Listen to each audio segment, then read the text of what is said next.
Okay. Let's just wait for some few minutes before we start. Okay. Let's wait for some few minutes before we start. Like an average of 2-3 minutes to start. Hopefully our people should be able to join us from all our platforms.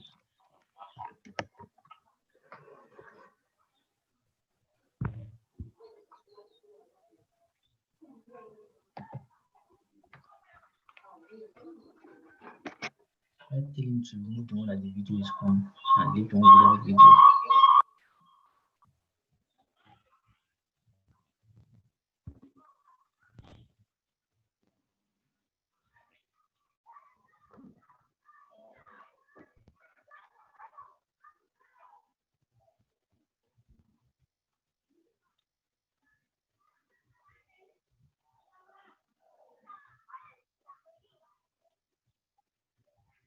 Oh wow.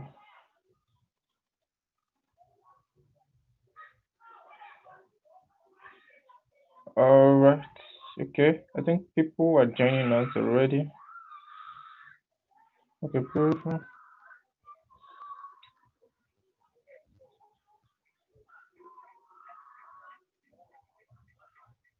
All right.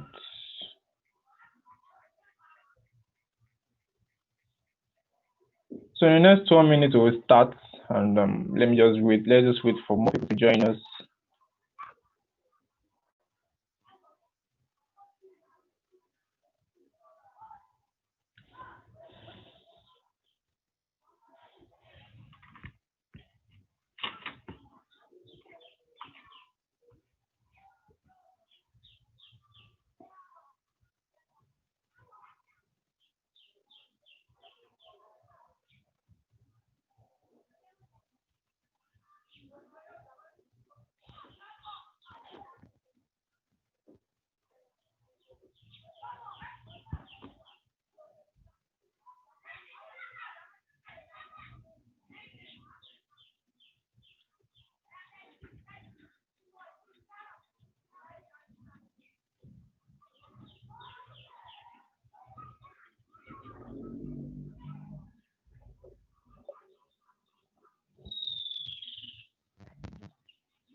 All right.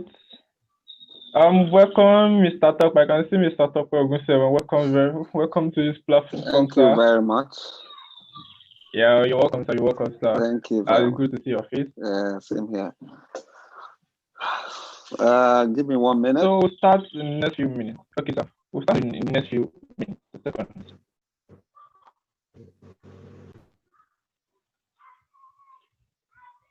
Okay. All right. Good. Would I say afternoon or evening? Good evening. From wherever you're joining us. Thank you very much for joining us on this platform. This is the virtual Entrepreneurship and Economic Summit 2020 by your Bafemi Awolowo University Medical Students Association IFUMSA. So it's that I'm really happy to it's a privilege to be on this platform to be moderating the virtual the EES Summit 2020, and I hope we can all see our faces. I can see the distinguished Dean Faculty of Clinical Sciences, Professor Sowande. It's good to see your face, sir. Welcome to this platform, sir. I'm Daniel Woodman, by the way. Most of you might actually know me, and most of you might not know me. I'm a final year student of the Department of Medical Rehabilitation, Physiotherapy to be precise, from the Faculty of Basic Medical, College of Health Sciences. Even though I'm not a medical student per se, but I'm part of you guys in the spirit of probably. So I'll be moderating this virtual summit today and tomorrow, and you'll be seeing my face often. So it's actually good to see. So from wherever you're joining us from Facebook, you're joining us from YouTube, and or probably you're joining us from this platform Zoom or from the IFUMSA website. We are welcome to this platform. I hope that at the end of this session, at the end of this session today, you'll be able to gain something from this. So thank you very much again. So right now, I'll just bring the distinguished Dean Faculty of Clinical Sciences, Professor Suwande, to give his introductory remarks. Thank you very much, sir. Over to you, sir. Thank you, Daniel. Can you hear me? Yeah, thank you very much. Yes, I hear you very well, sir. Okay, good afternoon, ladies and gentlemen. Good afternoon, sir. I'm highly delighted to be on this forum with each and every one of you. I'm sure the summit is definitely going to be interesting and going to be very useful to everybody, including me. So I want to congratulate the organizers of this summit, especially the president of IFUMSA. Thank you, sir.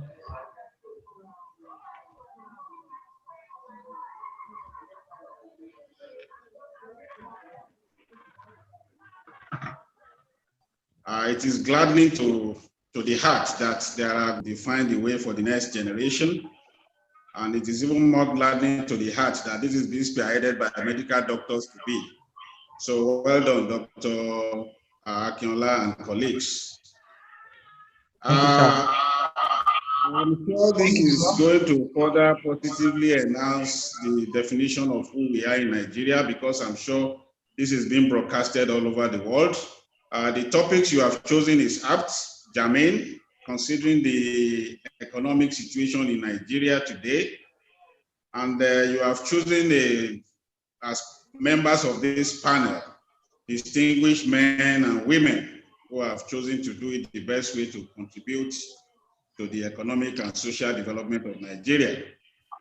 I welcome Honorable Taufik Ajile-Soro, our keynote speaker, Kemi Anide, Temitope Ogunshemo, Oluwatobi Ajayi, and Arod Okwa to this session. Well, it is so sad to know that foreigners are coming into the country to invade our economic spaces.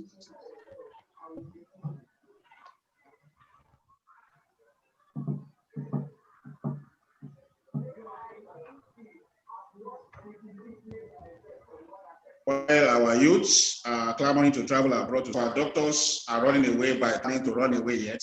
Now, if the unemployment rate in Nigeria is about 27.1%, and that's about 21 million employable individuals are unemployed.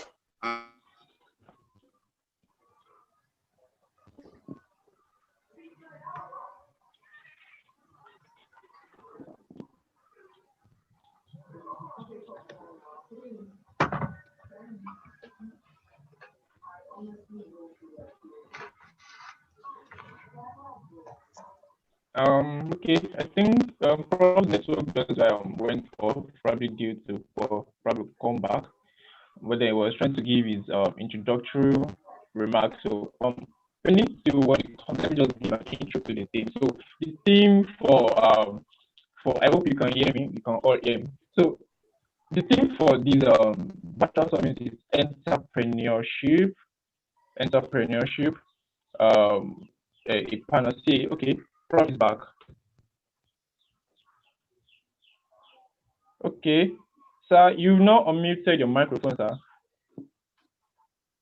Okay, can you still hear me now? Yes, we can hear you. Yes, we can, sir. I was trying to say that the unemployment rate in Nigeria is very high, about 21.7 million people from the Bureau of Statistics. And then we also have much more number of that who are actually underemployed. And this suggests that we have a big problem in our hands.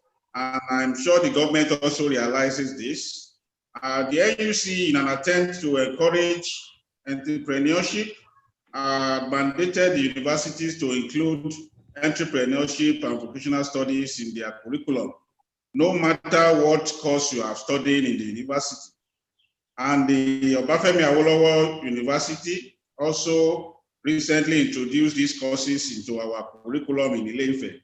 And if you remember, just 2 days ago, there was this university organized campus-wide webinar for all students on entrepreneurship, delivered by Mrs. Ibukun Awoshika from First Bank.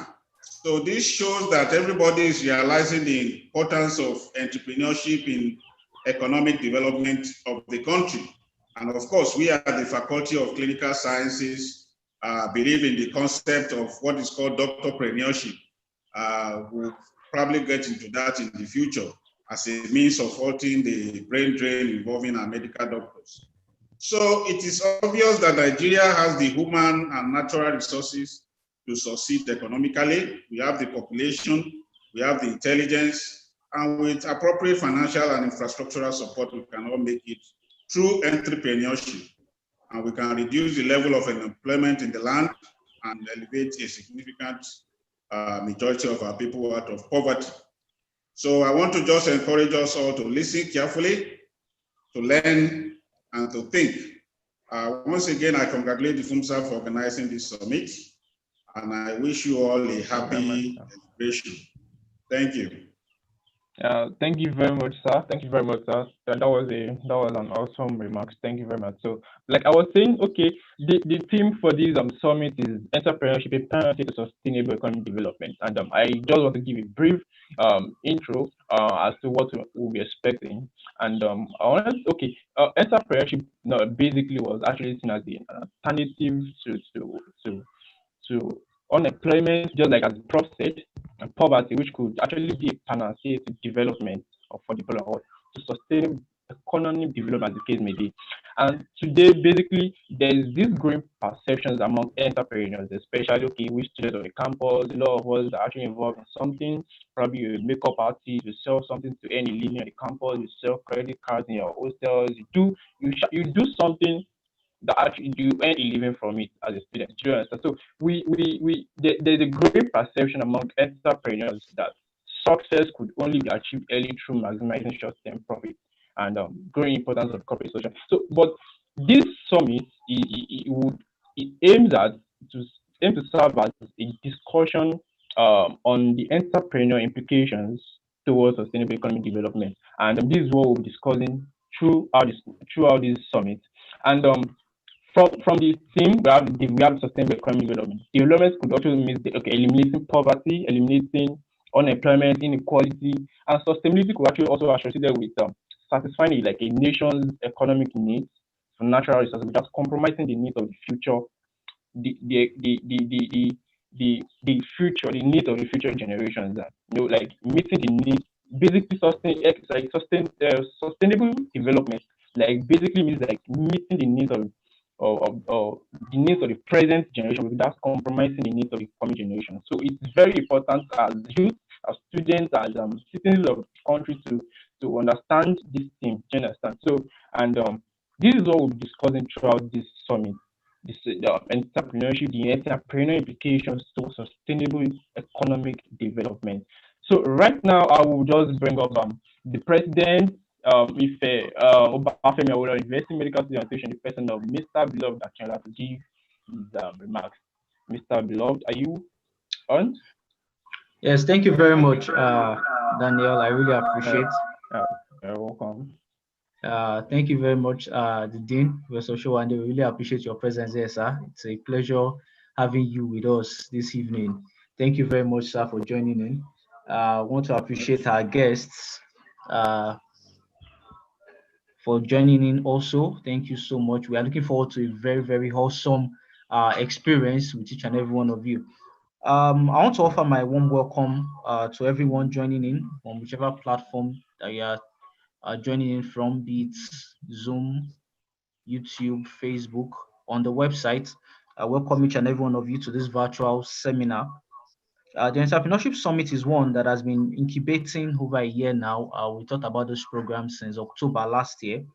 And then, although initially it was planned for a physical event, we had to adjust and we had to adapt to the situation, the prevailing situation and circumstances of our present times.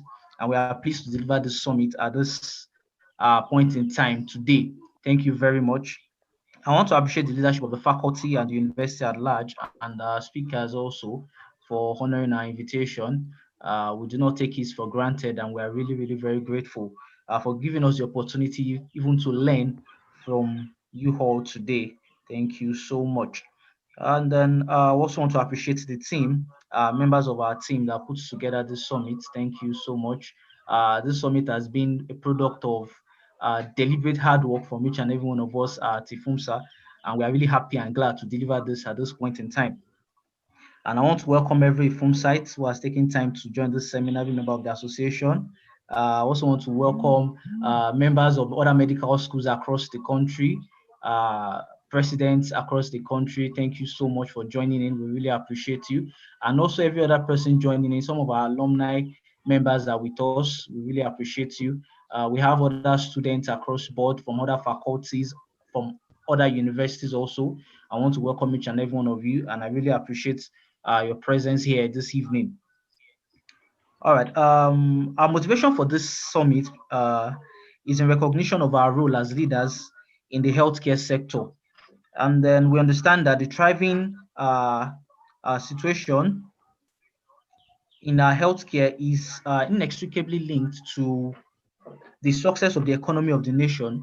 And then we also know that the economy of our nation is a motor with several moving parts, and which requires multi-sectoral collaborative efforts if we want to be successful. And then it's a known fact that health indices are poorest in countries and nations where you have poor economic development.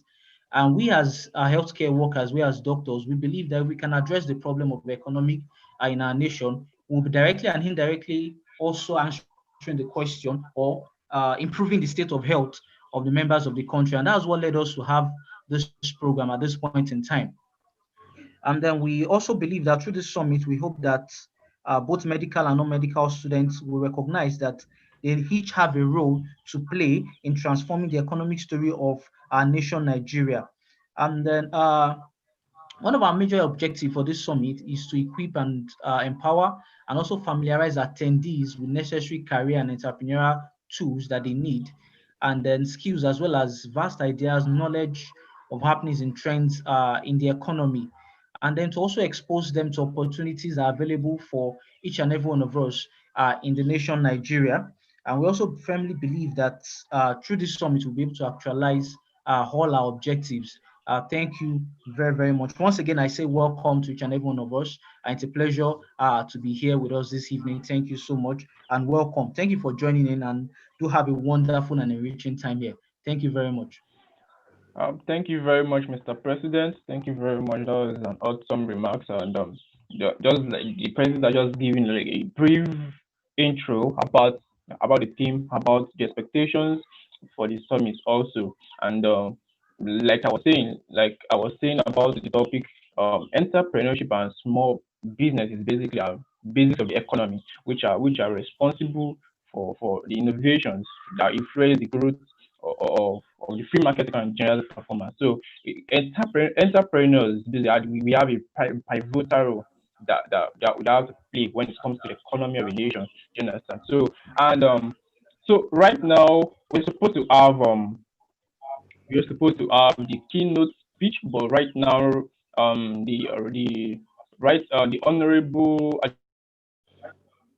Julius won't be available for now. But we'll have to shift it to the end of the panel session. And right now, okay, I can see, okay, Mr. Oluwatobi Ajayi has just joined. Welcome, sir. Can you hear me, sir? Mr. Tobi Ajayi. Okay, will be able to join us. Is currently with us. So about the panel session, we're still expecting two other members of the panel to join us. This is just for okay. The topic for the panel session is innovative entrepreneurship, the basic of startups, innovative entrepreneurship, and innovations basically is important in entrepreneurship. I would just have to say this so that we could be expecting the two other panelists to join us. So innovation is important in entrepreneurship, and in highly competitive world that we live in. Yeah, innovative ideas are what will separate you from from the rest. And the goal basically is not to build just an average startup, right? So, and in order to create an outstanding product, a strong brand, and build your customer brand, your customer network, innovation is very important. You need to innovate. You understand? And innovation doesn't always have to mean that you have to create something new. Innovators often take something that already exists, you improve it, change it, and make it better, and make it the best for our customers. So being innovative does not happen overnight. It requires time, it requires effort to create something truly innovative, which will actually make difference, and which also like lead us to the fact that innovation and creativity work hand in hand when we talk about entrepreneurship. So this is what we're talking about: innovations, innovative entrepreneurship, innovative the basics of startups. And let me just go. I will just go with the two panelists for now. So we'll move on. The others are would. So, Mr. Oluwatoyi, if you can hear me, please could you just put on your video? Thank you very much, sir.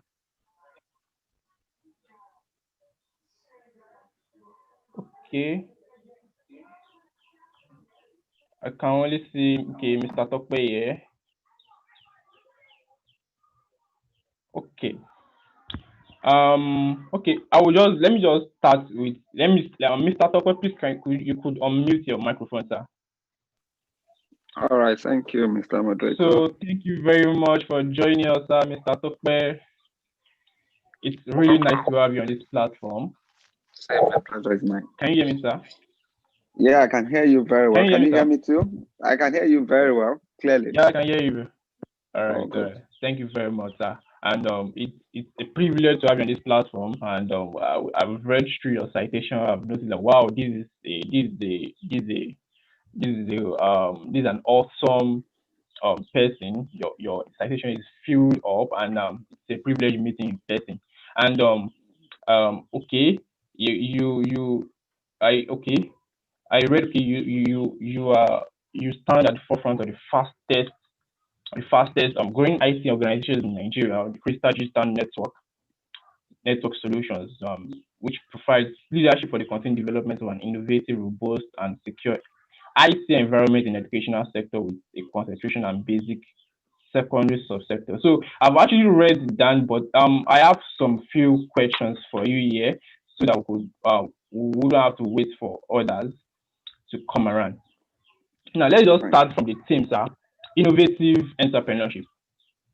Why is innovative entrepreneurship important? What type of businesses do innovative entrepreneurs conduct? That's the first question for you, sir. Thank you, Mr. Moderator. When you started your conversation, Daniel, I was already thinking that you're already one of the panelists, as you quickly went ahead to dissect what entrepreneurship and innovation is. And I was impressed, and I was already thinking that, okay, I'm actually speaking with one of the panelists, which is good. So I would like to first congratulate you guys for organizing this event. I mean, in the midst of the unusual circumstance that the whole world or the global economy has found itself, it's good that people are still able to adapt and try and do something in a different way. I mean, maybe this is the new normal, or this is actually even the new normal. Maybe before now would have been that all of us would be in Ife. But now I don't have to be in Ife to have this presentation, which is good, and I think I'm happy about it. Yes. So when you say, so in perspective, I would like to, I mean, first thing is, I would like to be very practical here, because I'm aware that a lot of people who are here are entrepreneurs, or people who want to be entrepreneurs. So I will try and be as practical, as homely as possible. So I think for me, when you talk of innovation and entrepreneurship, what sets you apart? I mean, you can be an entrepreneur, doing just your normal business, just providing solution, and you're making your money. But what sets you apart is the innovation. I don't know. Can you hear me? I can't hear anything anymore. I hope you can hear me. I hope you can Yes, hear me. we can hear Okay. you, sir. Okay, good. So what sets you apart is the innovation. So you have some entrepreneurs who they are serial entrepreneurs, but they are not innovative, probably because they started with a lot of money, or they have access to money, or they have a very good network, so they're able to do some business without just thinking. It could be maybe a business person just opening a shop, selling one or two things without thinking of innovating. But what sets you apart, or what singles you out in the crowd, is being innovative. And if you think of what has happened in this um, with the revolution, with the industrial revolution, you see that the people who have been very innovative have gone ahead to disrupt the economy or disrupt the norm. So, what will set you apart when you're talking of innovation and entrepreneurship is how you are able to innovate, how you're able to reinvent yourself, how you're able to redo things or redesign things that have been done before in a way that people have not thought of, and single out yourself. So one different thing is for if you think of an innovator and you think of just an entrepreneur already has a business, a market share. So what an innovator will do is to create a new market share for himself, and in that way it can be in a very exponential manner. So I mean, we can continue to have this conversation on and on, but I would tell you that being an innovative entrepreneur is what really matters. So everyone can be an entrepreneur, everyone can decide to think of any problem I want to solve the problem, but being innovative is what really keeps you in the business and is what keeps you going. All right, thank you very much, sir. So, okay, you made justice to that question, but then, what does it take to be an innovative entrepreneur? I hope you So understand question. well, so the for me, like I said, I'm very practical. Um, the ability to perceive, to think ahead, you know. So some people don't have that skill naturally, or people have the skill but they don't cultivate that skill. So, but if you see an innovator, he has some skills that he's able to think ahead. He's able to take a major risk. He's able to do some things that, and a lazy, because like I said, I will call some people lazy entrepreneur. Lazy entrepreneur doesn't mean that they're not entrepreneur, but they're just lazy entrepreneur because they're not ready to move an extra mile. But what sets you apart, or what makes you that innovator, is that person who has some rare skills, rare of taking the bull by the horn, doing the disrupting the norm, seeing something that moves in a direction and says, no, why don't we move it in a different, taking that major risk. So that's the kind of skill that is needed to be an innovator. Thank you very much, sir. Thank you very much for the answers. I can see Mr. Harold Okoye joining us on this platform. Welcome, sir. Can you hear me very well? Okay? Thank you. And okay, Mr. Toby. Okay, Mr. Toby Ajayi. Can you hear me, sir? Hello, okay. Will join us. Okay. Mr. Harold, are you ready, sir? We are already on the panel session, and we already started with Mr. Tokwe with the panel questions. You could Okay. unmute it. Thank you very much for joining us. It's good to see your face, sir. Thank you. Thank you for having me. Thank you very much, sir. So thank you. Sorry, thank you for having me also. I didn't know that the was on mute. Oh, I didn't realize that on time. So yes, thank you for having me. Okay. Just let me just ask you. I think the next panel now is Mr. Toby. Mr. Toby, sir. Okay. Yes. So I will have your first question. For the panel discussion. So the theme for this panel discussion is entrepreneurship, innovative entrepreneurship, innovative, like basic of startups. And the first question I'm directed to is how did you know entrepreneurship works for you? I've actually read your your citation, and I was about to think that this person actually brought destiny to me. Probably since 28 I've been thinking I'll be able to buy events for the past years, but then thank God for this platform. Probably I'll be owning events before the end of the year. So it's actually good to see you to meet you finally, sir. So now, how did you know entrepreneurship was for you? Did you at any point get like an indisputable sign, some kind of conviction, some purpose driven experience that sealed the deal for you? You get that? Yes, I got your question. And so for me, I've always known that I was going to be an entrepreneur from a very young age. And I also understand that it's not like that for everybody. Some people found themselves in entrepreneurship. Some people grew into it and realized it quite late that that's what they were made to do. But for me, from the beginning, I knew that I have to be an entrepreneur. So what is entrepreneurship for? So that we don't let us define it. So for me, entrepreneurship is the um, the meeting of needs, creation of value, solving of problems in exchange for reward or rewards. So that reward could be money, could be goodwill, could be whatever it is. But you need to do those three things. You need to create value, you need to solve problems, you need to meet needs. Either one of the three of them or the three of them at once in exchange for a reward, which could be money, could be a lot anything.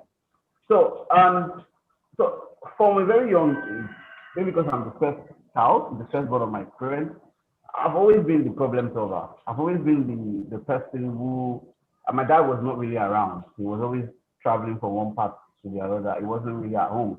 So I've always been a problem solver. I've always been somebody who has to put the house in order. I've always been somebody that my parents would blame if the house was not in order.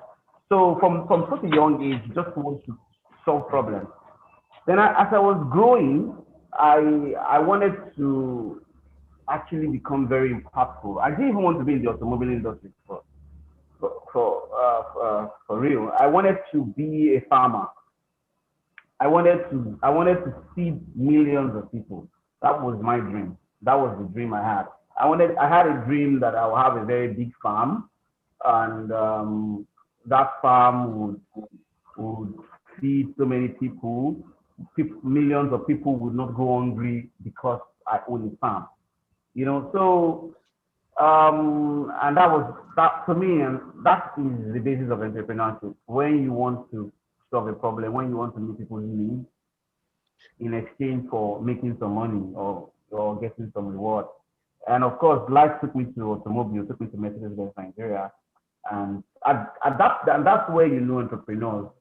Even though life took me through NYSC to a different sector of the economy, I still found a way in creating a company. I still found a way in looking for how I can solve the problems of the people, which is now producing vehicles, durable vehicles at affordable prices, premium vehicles for Nigerians at affordable prices. So so to answer your question, it was something that I knew from a long time because of my problem solving capacities or potential.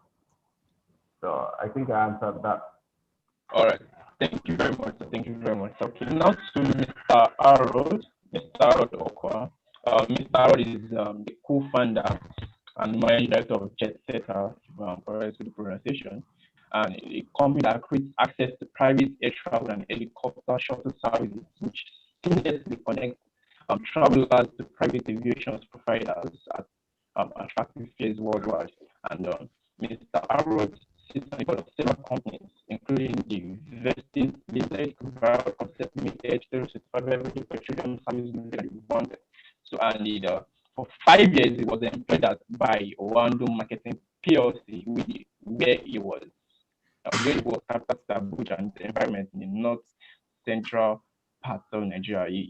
He owed, he owed, he had his secondary, um, he had his secondary education at Sussex College, Lancashire, England. He was subsequently awarded a Bachelor of Science degree with honors BS in Economics and Management from the University of Bristol, England in 2018. Completed an executive MBA from the Carl's Business School, London.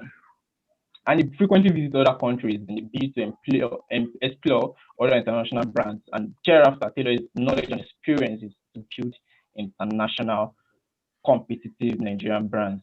Wow, that was awesome. So now, okay, the first question I have for Mr.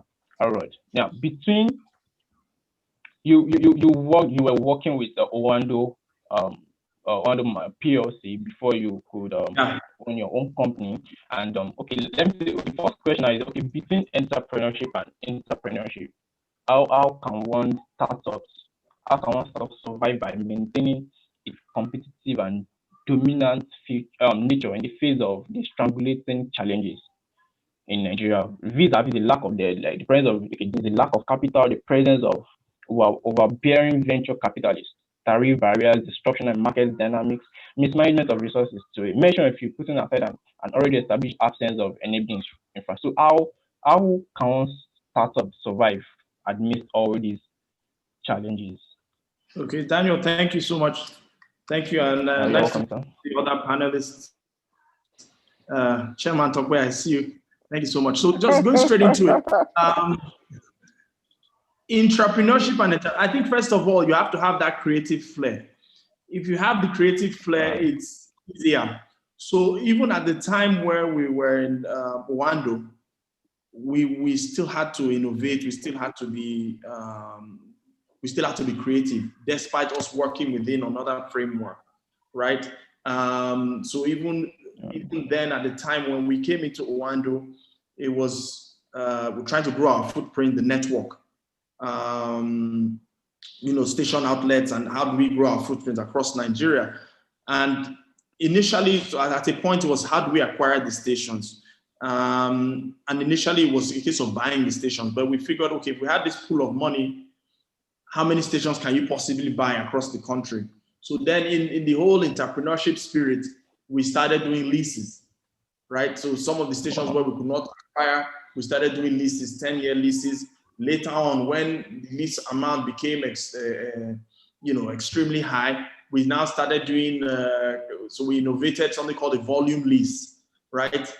So still working within the framework, the context of the company. Yes, you get the management approval and all that. Volume lease was something like, we will pay you X amount first upfront for as a lease, and then everything we sell, we will give you 50 kobo or 1 naira or 2 naira per liter, something like that. So even at that, people were willing to give us those good location stations, and then they have a bulk money upfront, and then monthly or quarterly or yearly, depending on how the agreement was signed, we'll pay them a volume list. So I think that's the entrepreneurship side of what we were doing. In terms of entrepreneurship is, like Toby was saying, starting from scratch, bringing all the parts, all the pieces together, the capital, the land, the human capital, which is probably very, very the most important part. So in a strangulating environment in Nigeria, it's that creative spirit, first of all. If you have that creative spirit, wherever you are, you can start from wherever you are. So even within a company, you can always come up or develop better ways or newer ways to solve problems, right? And in that solving of the problems, that's where you create the value, and in the value, that's where the cash comes out, or the ultimate profit, which every company is looking for. So in a nutshell, I think first of all is to develop or harness that creative spirit. In my view, I think entrepreneurship is slightly, I would say it's easier, but less pressure, because you are innovating on someone else's, on someone else's dream, or so you're working within an organization, right? No matter what happens at the end of the month, you will get your salary. So, but for you is to stand out, which is why you would innovate or create new ways to kind of take your company or the organization you're working with to greater heights. But then it's less pressure. But or in my view, it's less pressure. But when you go into entrepreneurship, I think there's a way someone put it, said it's like jumping off a cliff and then trying to figure out how to make the parachute how to put the parachute on your back, and you hope that it will come out before you hit the ground. And so those are, I think there's more pressure in entrepreneurship. And, in an environment like Nigeria, it's tough, but as long as you have that creative spirit or that creative mindset, you can always try or navigate around the challenges. And it's in those challenges that you can get the opportunity and, like I said, the value and profit. So I don't know if I've answered the question.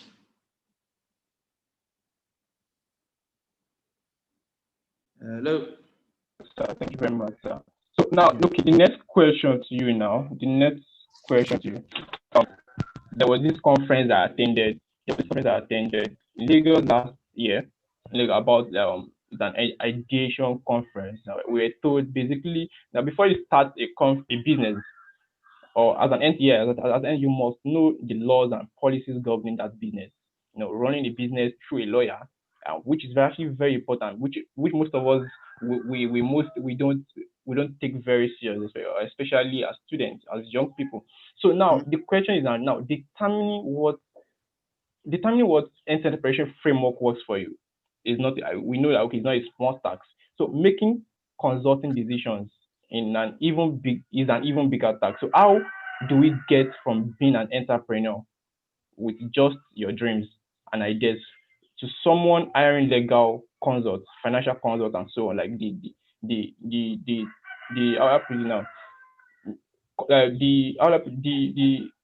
hiring legal consult and financial consult when it comes to your business, how do we do that? How do we overcome that? Making consulting decisions. Okay, I think you're right. I think the legal side of it is very important. But I think the most important part in any entrepreneurship or in any startup is the team. If you can get the team right, it'll be a little bit easier to kind of navigate the challenges, because it's kind of like a marriage, right? If you have the right, when two people come together, they feel they can take on the world. If you have the right partnership or the right group, and the partner might not necessarily have to bring in money, right? It might be a partner that would, like I said, he understands the industry better than yourself. So you might have an idea, but the partner might be an aviation lawyer, for example. The partner might be somebody that is well-versed, who had been in the industry before.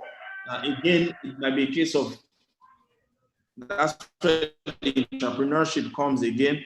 How do you structure the agreement in terms of, do you want to give him some shares in terms of equity, or do you want to pay them a fee? How do you even structure that fee? Do you tie it to transactions, or do you give him a retainer? It really varies, but I think a lot of people put it like this: in the whole scheme of things, is negotiation. If you have an understanding of negotiation or how to negotiate, it will be that much easier for you, because, like I said, sometimes these professionals or the consultants like you're talking about, or the financial people or legal people, it might not necessarily be money, or they'll be willing to cut on their fee, on their charge, if they know that, okay, there's this bigger payout that will come in time X if they stick with you, or if they're supporting you by doing all that legal work, or all that, should I say, the handling the fine print and the little detail in between, which you as an entrepreneur, you might not be versed in, but you need. It's very key to have all that. I mean, my closest friends now, they're lawyers and they're doctors, right? But I'll tell you another very important part.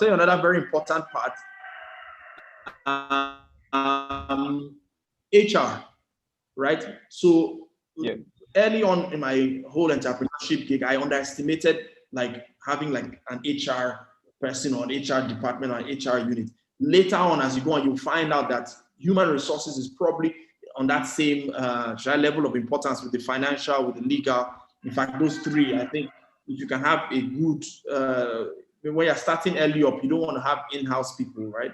You might want to have retainers, right? Or you might have a structure where you've allocated such shares to them and say, okay, at time X, they can have this stake, or they'll have this payout, but this is what they'll start with first. So I think at the bottom of it all is negotiation. I hope I haven't talked too much. Yeah, no. All right, thank you very much. So now to Mr. Tope. Can you hear me, sir? Yeah, I can hear you clearly. All right, sir. Thank you very much. So now, okay, these days, the most conveyed part to a successful business is innovation. We all know that. So, and we've actually read that in books. We've listened to that in public speaking and business conferences, and it's practically everywhere. And that to run a successful business, we have to solve problem, which is one major goal of um this the SDGs, yeah, the UN and the Earth Prize world. So and those are that's the major goal. So to solve a problem. So if you have to run a successful business. So now, in your opinion, now the first we have three questions for you. Now, in your opinion, can entrepreneurship and innovation ever be mutually exclusive? For context, see like the fast moving consumer goods. Anyone who opens a wholesale provision shop, like people who sell rice, people who sell basic provisions, food consumptions, will most probably sell, and this isn't necessarily innovative. Everybody does that. So now, can entrepreneurship and innovation ever be mutually exclusive? That's the first question, sir.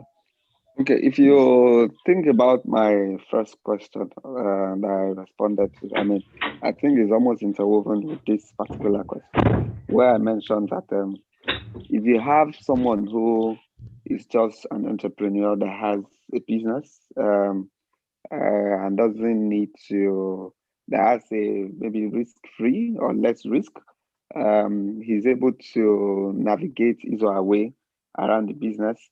But if you compare that person with someone who um, wants to innovate, for instance, before now, maybe before the mobile telephony or before the third industrial revolution, you would see that a lot of people would do a lot of businesses maybe manually. But if you think of what has happened now with the advent of maybe e-commerce and what have you, some people have gone ahead to adapt their businesses to either using social media or using some supply chain that's faster than some other than just a static. So if you think of a man or a woman who has maybe a supermarket just selling in the supermarket, just think of how much that person will make, and somebody who comes to that market who does not even own anything, does not even own any supermarket, and thinks that I can sell all of these things and even more without even owning any place, and just bringing one or two people together who can design a solution that can sell some of those things, I mean, virtually without having a physical space. I mean, that's somebody who is an innovator. You're just thinking of who would make more money. Now, the risk for the person who has the money and who has the physical space, for some reasons, might not be so much. But the person who is coming to start this new business, who is trying to automate the process, would have some risk that the person would have to go with, but then again, the result at the end of the day would come in, like I said, in an exponential manner. I don't need to have a particular shop. I don't need to have a supermarket. I'm just an innovator. I'm just trying to be innovative, and I'm saying, you know what, all of the things that you have in this supermarket, I don't need to have them, but I can help you sell them. We've seen that you have one of the best supermarkets in town, but I can sell them. All I need to do is to integrate some supply chain. And that supply chain, you can integrate it to our shop, integrate to even everybody's shop on the streets. And if you think of what is happening now, you see a lot of young people. I mean, I've seen a lot, even in my own office. I have staff who run logistic company, and I'm wondering, I'm like, they said, oh, I have dispatch riders if you want to sell something. Some people have dispatch. All they need to do is just to go to a co-market. That eco market with people who have big shops who spend tens and hundreds of millions talking up these places, but they don't have people. You don't have as many people that will come in and buy this thing. Now, somebody who is being innovative will go there and say, you know what? I don't want to own all this thing. I don't have this money, but because I'm just thinking and I'm able to put one or two together, and I think I have the right skill to connect this technology and this market, I can sell to the whole world. Now, you as the person who has the small shop or the very big shop, you have limited market. For the person who is being innovative, has endless market. So that's what I mean. I mentioned that earlier. So if you think about that, innovation or innovator and just an entrepreneur, I would always choose an innovator beyond even money or beyond anybody who is an entrepreneur. I don't know if I answered that question correctly. Okay, yes, thank you. Yes, sir. So thank you very much. So the second question, are there any circumstances under which a fixed and conventional template for entrepreneurship still fits the bill? Do you get that question, sir? I didn't get that. Your thing is breaking. Can you please come again? And your Okay, what like you I call said, it, okay. static. I think your network is not so good. Okay, It's sorry, static, sir. yeah. No, but it's okay. Oh, It's sorry, okay. okay. Let me Like, just hear the question. are there any circumstances under which a fixed and conventional template for entrepreneurship still fits the bill? Well, that's what I just explained. So for a fixed entrepreneur, yeah, you have limited markets. That's the honest truth. You have limited market, and it's actually not very, very sustainable. He might be working for some people now because they have the money, and for some people they're actually very comfortable where they are. So they're two different people. They're hungry entrepreneurs, they're hustling entrepreneurs, and they're entrepreneurs that are just comfortable where they are. So if you're that entrepreneur that's just comfortable where you are, I think that might work for you. But if you're a very you're a serious hustler, you're hustling entrepreneur, you're just never rested. You're very restless at all time, and you just want to do more, you want to give more, you want to take that risk. So for those people, like I would say, the sky is the beginning for them. But for the people who have a static environment, the business for them is limited, and there's how far they can go. I mean, that's the All honest right. truth. There's how far. That's current I can't reality. hear you very well, sir. Can you hear me? Hello. I can hear you if you can hear me. Yeah, I can hear you, and your this thing is Okay, better sir. now. I hear you. It's moving now, so it's better. I don't know if I answered your question. Okay, yes, sir. Okay, the last question, sir. Okay. So, you mentioned, are people who do not consider themselves innovators capable of entrepreneurship? Because a lot of us probably we have issues trying to think. We are trying to think for new business ideas. So, are people like us, or people like, are we still capable of entrepreneurship, sir? So let me twist it. People like you who are not able to innovate, who are not able to take the risk. Are you guys still capable of calling yourself entrepreneurs? Yes, you can call yourself an entrepreneur, and even being a doctor doesn't mean that you're not. So you can, of course, call yourself entrepreneurs, but just as I mentioned earlier. The fact that you're already even doing business, you're already providing solution, like Toby earlier mentioned. Toby mentioned it. Aqua also mentioned it. This is not ambiguous. Pretty much straightforward. Entrepreneurship itself is providing service, providing solution to a problem. You understand? You're selling something what people want. I'm selling rice in the supermarket. People need to eat food. You understand? So that's how much I can go. So you can still call yourself entrepreneur. You're a doctor. You're providing services, treating people. There are some doctors that will say, "Oh no, I want to treat like 1 million people at the same time. I think I'm very hungry. I do not want to treat someone. I do not need to wait for somebody who needs to come into the hospital. I need somebody who can design a platform for me that I can allow me communicate with as many people as possible."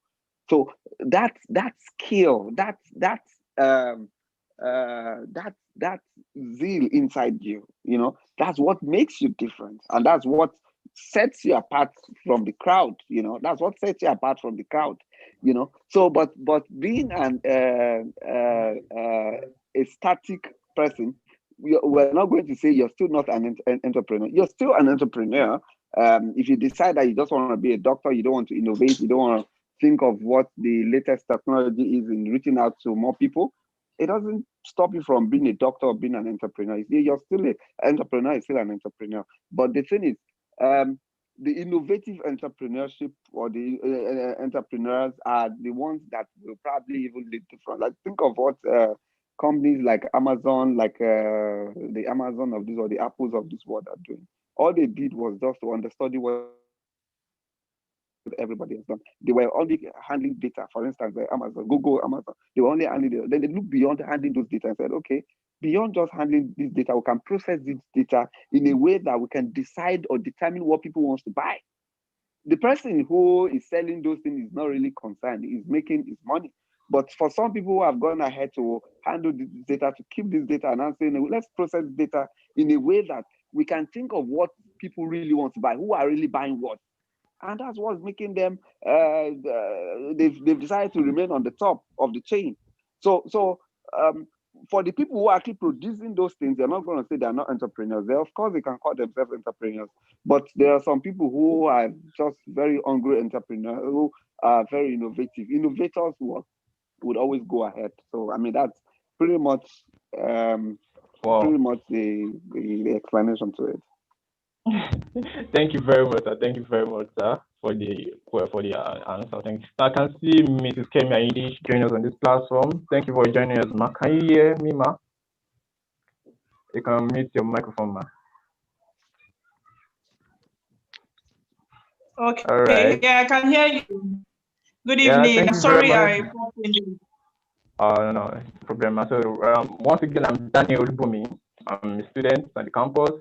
So it's nice meeting you. It's nice having you on this platform for the panel discussion. So I will just ask you. Yeah, before we go on, I would like to address the viewers, those joining us on different platforms. Do you have any questions? You could just drop it on the comment section, or you could just drop it where on the whichever platform you are. The person in charge of such platform will send the questions to the Zoom platform. Thank you very much. And send your questions with the hashtag IFUMSA VEES. I know you know the hashtag, and you could also share content of this summit on your different platforms on Instagram, on Facebook, on Twitter using the hashtag IFUMSA virtual, that V, small v, then capital EES, using the hashtag. Thank you very much. So now we have Mrs. Kemi Aide with us on this platform. Mrs. Kemi Aide is a techpreneur. I will just have to go through your citation so people will know you better. Ms. Kemi Aide is a techpreneur with an uncommon passion to reinvent health insurance in Nigeria. She is the co-founder of several tech startup companies, among which is Health Point, a digital platform that offers the sale of health insurance plans to and health services to customers at affordable monthly subscription. Mrs. Kemi holds a bachelor's degree in mass communication from the University of Lagos, where she was awarded the most outstanding graduating student in her department. She further studied global health in Harvard T.H.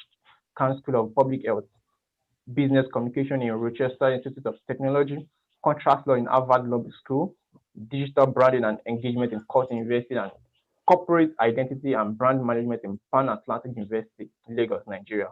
Mrs. Kemi started her career with Ranger Media, one of the fastest growing digital companies with subsidiaries including Pulse Nigeria, Jobberman, and Private Property.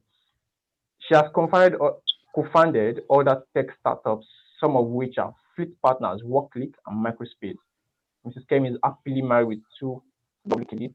Mrs. Kemi is the co-founder and CEO of Health Point, a company making healthcare through the use of technology widely accessible and affordable in Nigeria. Wow, that was awesome. So now, okay. My first question to you, ma, is what are the roles of technology and digital media in innovation and entrepreneurship? So that's the first question, ma. Okay. Yeah. Thank you so much for having me. I really love the topic for the discussion. The roles of technology and digital media in innovation. First of all, I'll just mention a little bit about innovation, and I want us to, look at what innovation is in itself, and then we can, merge it with entrepreneurship. So first of all, innovation is birthed out of invention, which is the creation of new ideas. And now applying these innovations, right? So these new ideas to solve a problem or to meet a need is where we talk about innovation. If it's not solving a problem or meeting a need, it's just an idea. So now when you have innovation, monetizing it is another thing, right? Being able to commercialize it, being able to convince people to part away with their money for whatever solution you say you are providing is a major part of the business here, because the major aim of the business we're talking about here is profitability in any case. So I will see technology and the digital media as an enabler. I'll see it as an enabler because it helps us to achieve our business objectives. For a business, today there's a lot of digital transformation is happening. Our customers, in fact, the whole market is fast adapting to new technologies, and it's very accessible to everybody today. So technology is an enabler for any business. For a typical business, technology allows you to achieve your goals. It helps you, it facilitates your process. It helps your processes, your business processes entirely. Digital media is also there to leverage on, right? It's another thing technology helps you to do as an entrepreneur is to reach a very wide coverage. And we're talking about startups here. The whole idea of a startup, is the scalability, right? Once you're able to confirm or prove your product market fit, the next thing you should be thinking about is scalability, right? So one of the enablers, apart from funds, of course, one of the enablers of this is technology. Right? It allows you to have a small company, somewhere in Lagos State is reaching out and providing services, to people in California, to people in Australia, to people in China. These are part of the things that technology helps us to achieve. It also helps us with accuracy. There are so many things that if we were doing it, the conventional, normal, traditional way, there will be so many inaccuracies, so many loopholes in our business processes that could cost, the business a whole lot of money. So one of the things that technology helps us to do as an entrepreneur is to ward off, to prevent all of these inefficiencies, to ward off and prevent all of these inaccuracies that could cost the business a whole lot of money, right? And save us all of that. It's also a catalyst. Technology is a catalyst. It helps us with speed. The coverage, the time, that you have used to cover, a certain location, a certain region. The technology helps you to cover that, a whole lot. Another thing I will say for digital media is that digital media today, the internet is exposing us as entrepreneurs, as a matter of fact, everybody, to a whole lot of information.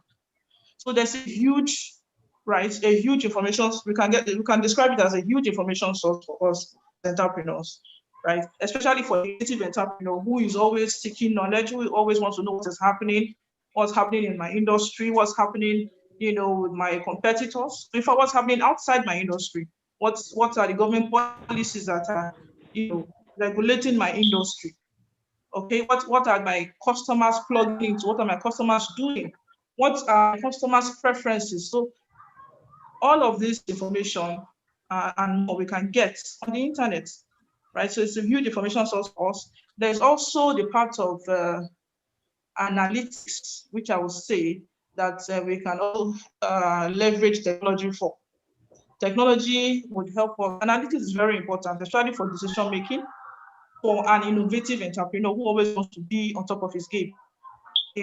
you always want to be ahead. You always want to have that, differentiation amongst your fellow competitors. You always want to have that edge over other players in your industry. So you need analytics. It's very, it's something that people usually overlook, right? But it's a very important tool, especially for decision making for an entrepreneur. Analytics, usually when it is AI driven. Okay, am I out of time? No. You can continue, Mark. I thought you were done. Okay. So it helps us to understand our customer preferences. It helps us to know, sometimes as entrepreneurs, we are tempted to assume because we think we have read a lot and we know what's happening. Sometimes we just want to assume for the customers, right? But analytics will actually tell us what is the true situation out there. How is your product doing, especially for technicians, right? So it also helps us with that, with decision making. There's a whole lot. There's also the leverage part of it, because today people are fast adapting. In fact, it's amazing how people are fast adapting to technologies. And as an entrepreneur, you cannot afford to sleep on it. You can't afford to relax. Exactly. When even customers out there are moving fast, your competitors are moving fast. So sometimes you even want to leverage on these existing technologies that your consumers or your customers are already plugging into, right? So you find out that instead of you coming up with a totally new product or a totally new idea that you want to now push into the people, you can actually leverage on the existing technology platforms that people are already plugging into to reach your customers, to sell to your customers. Matter of fact. So I mean, there's a whole lot. There's really a whole lot. We cannot just tell all of it today. There's a whole lot, exactly. And every day we keep finding out more and more things. We keep, as much as we keep exploiting, these technology platforms, digital media, we keep finding out new things. New things keep coming up every day. Even before we've consumed the one that came out today, another one is coming up. And so that's why, as an entrepreneur, as an innovative entrepreneur, you always have to, stay on top of your game. Thank you very much, Ma. Yes. Thank you. There's another question. Just from the answer you give to the previous question. There's this digital marketing seems to be the new wave currently in the technology space. Now, when did you ever key into the trend? And at what point, if yes, at what point did you really key into digital marketing, the website creation and the likes? And is it ever too early to go online as an entrepreneur? That's the question. I'm sorry, you asked a question first and you said if yes. What was the question? Okay. Like, did you ever key into the trend of the digital marketing world when it comes to your own business, your own company? Did you ever key into the trend or the digital marketing? And at what point do you really key into such? The whole website creation, the analytics, and the likes. So, and is it ever too early to go online as an entrepreneur? Is it ever too early to go online? Oh no, okay. I don't know what you mean exactly by too early to go online. As well, I'll say as far as you have an MVP that has been proven, right? Even in a small scale, then you can immediately go online. As a matter of fact, some people even go online even before their product is fully ready, because they start to even create the hype right before the product even comes out. So people are already expectant. The audience is already expectant of your product or your solution. So digital marketing, it's already we know that there's a huge influx of people to digital platforms, right? Yeah.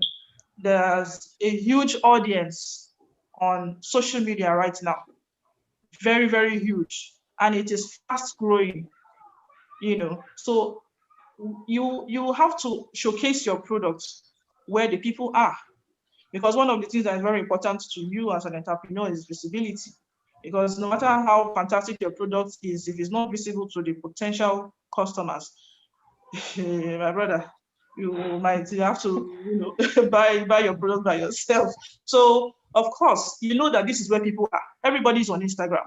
Everybody is on LinkedIn. Or well, a lot of people are on LinkedIn. Everybody's on Facebook, So that is where my product should be.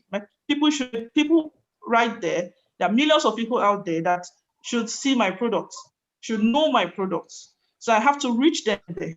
That's what I was talking about, leverage. So there's already technologies, these platforms where people are plugged into. So all you need to do is to leverage on those platforms to showcase your products and make sales. As a matter of fact, there are so many businesses. I know that there are so many businesses right now that are just online. There's no, they don't have any physical office or physical shop or store. Some of them even have zero inventory, and they are making good sales. As a matter of fact, some of them are even making more sales than the guys that have, like, I think one of us mentioned it just now, that there's some people in Idumota, for example. Idumota is a big market in Lagos, who have big shops fully stocked. They do all the importation and all of that, but there's only a limit to who they can. It's only those people who travel to the markets, who transport themselves and have to come to the market to buy from them, that they sell to. But somebody else is online and he's just merging, merchants with customers, and then just partner with a logistics company or a supply chain company that is doing the logistics for you. Okay, so but he is able to reach the whole market on Instagram. He's able to reach the whole market on Facebook, right? So of course, digital media, social media is the way to go if you really want to scale and you don't want to be limited to the physical resources that you have. The digital media is the way to go. Thank you very much. That was beautiful. I hope all our audience could hear that. So thank you very much, man. So the last question before I move to the next panelist, distinguished panelist. Basically, most of us we get tired after setting out for a business, and after starting out, what measures did you put in place to discourage fatigue, to discourage stagnation? How did you recognize a healthy, constant business situation and its difference from complacency and stagnancy? I hope do you understand that? Is the question for me, please? Yes, ma. Yes, ma. Yes, ma. Okay. So like, come again, please. We noticed most of the young entrepreneurs, young business I'm sorry, owners. my little daughter, she spoiled my headset, so I'm just struggling. Okay, no problem. All right, no problem. So, but can you hear me now? Yes, I can.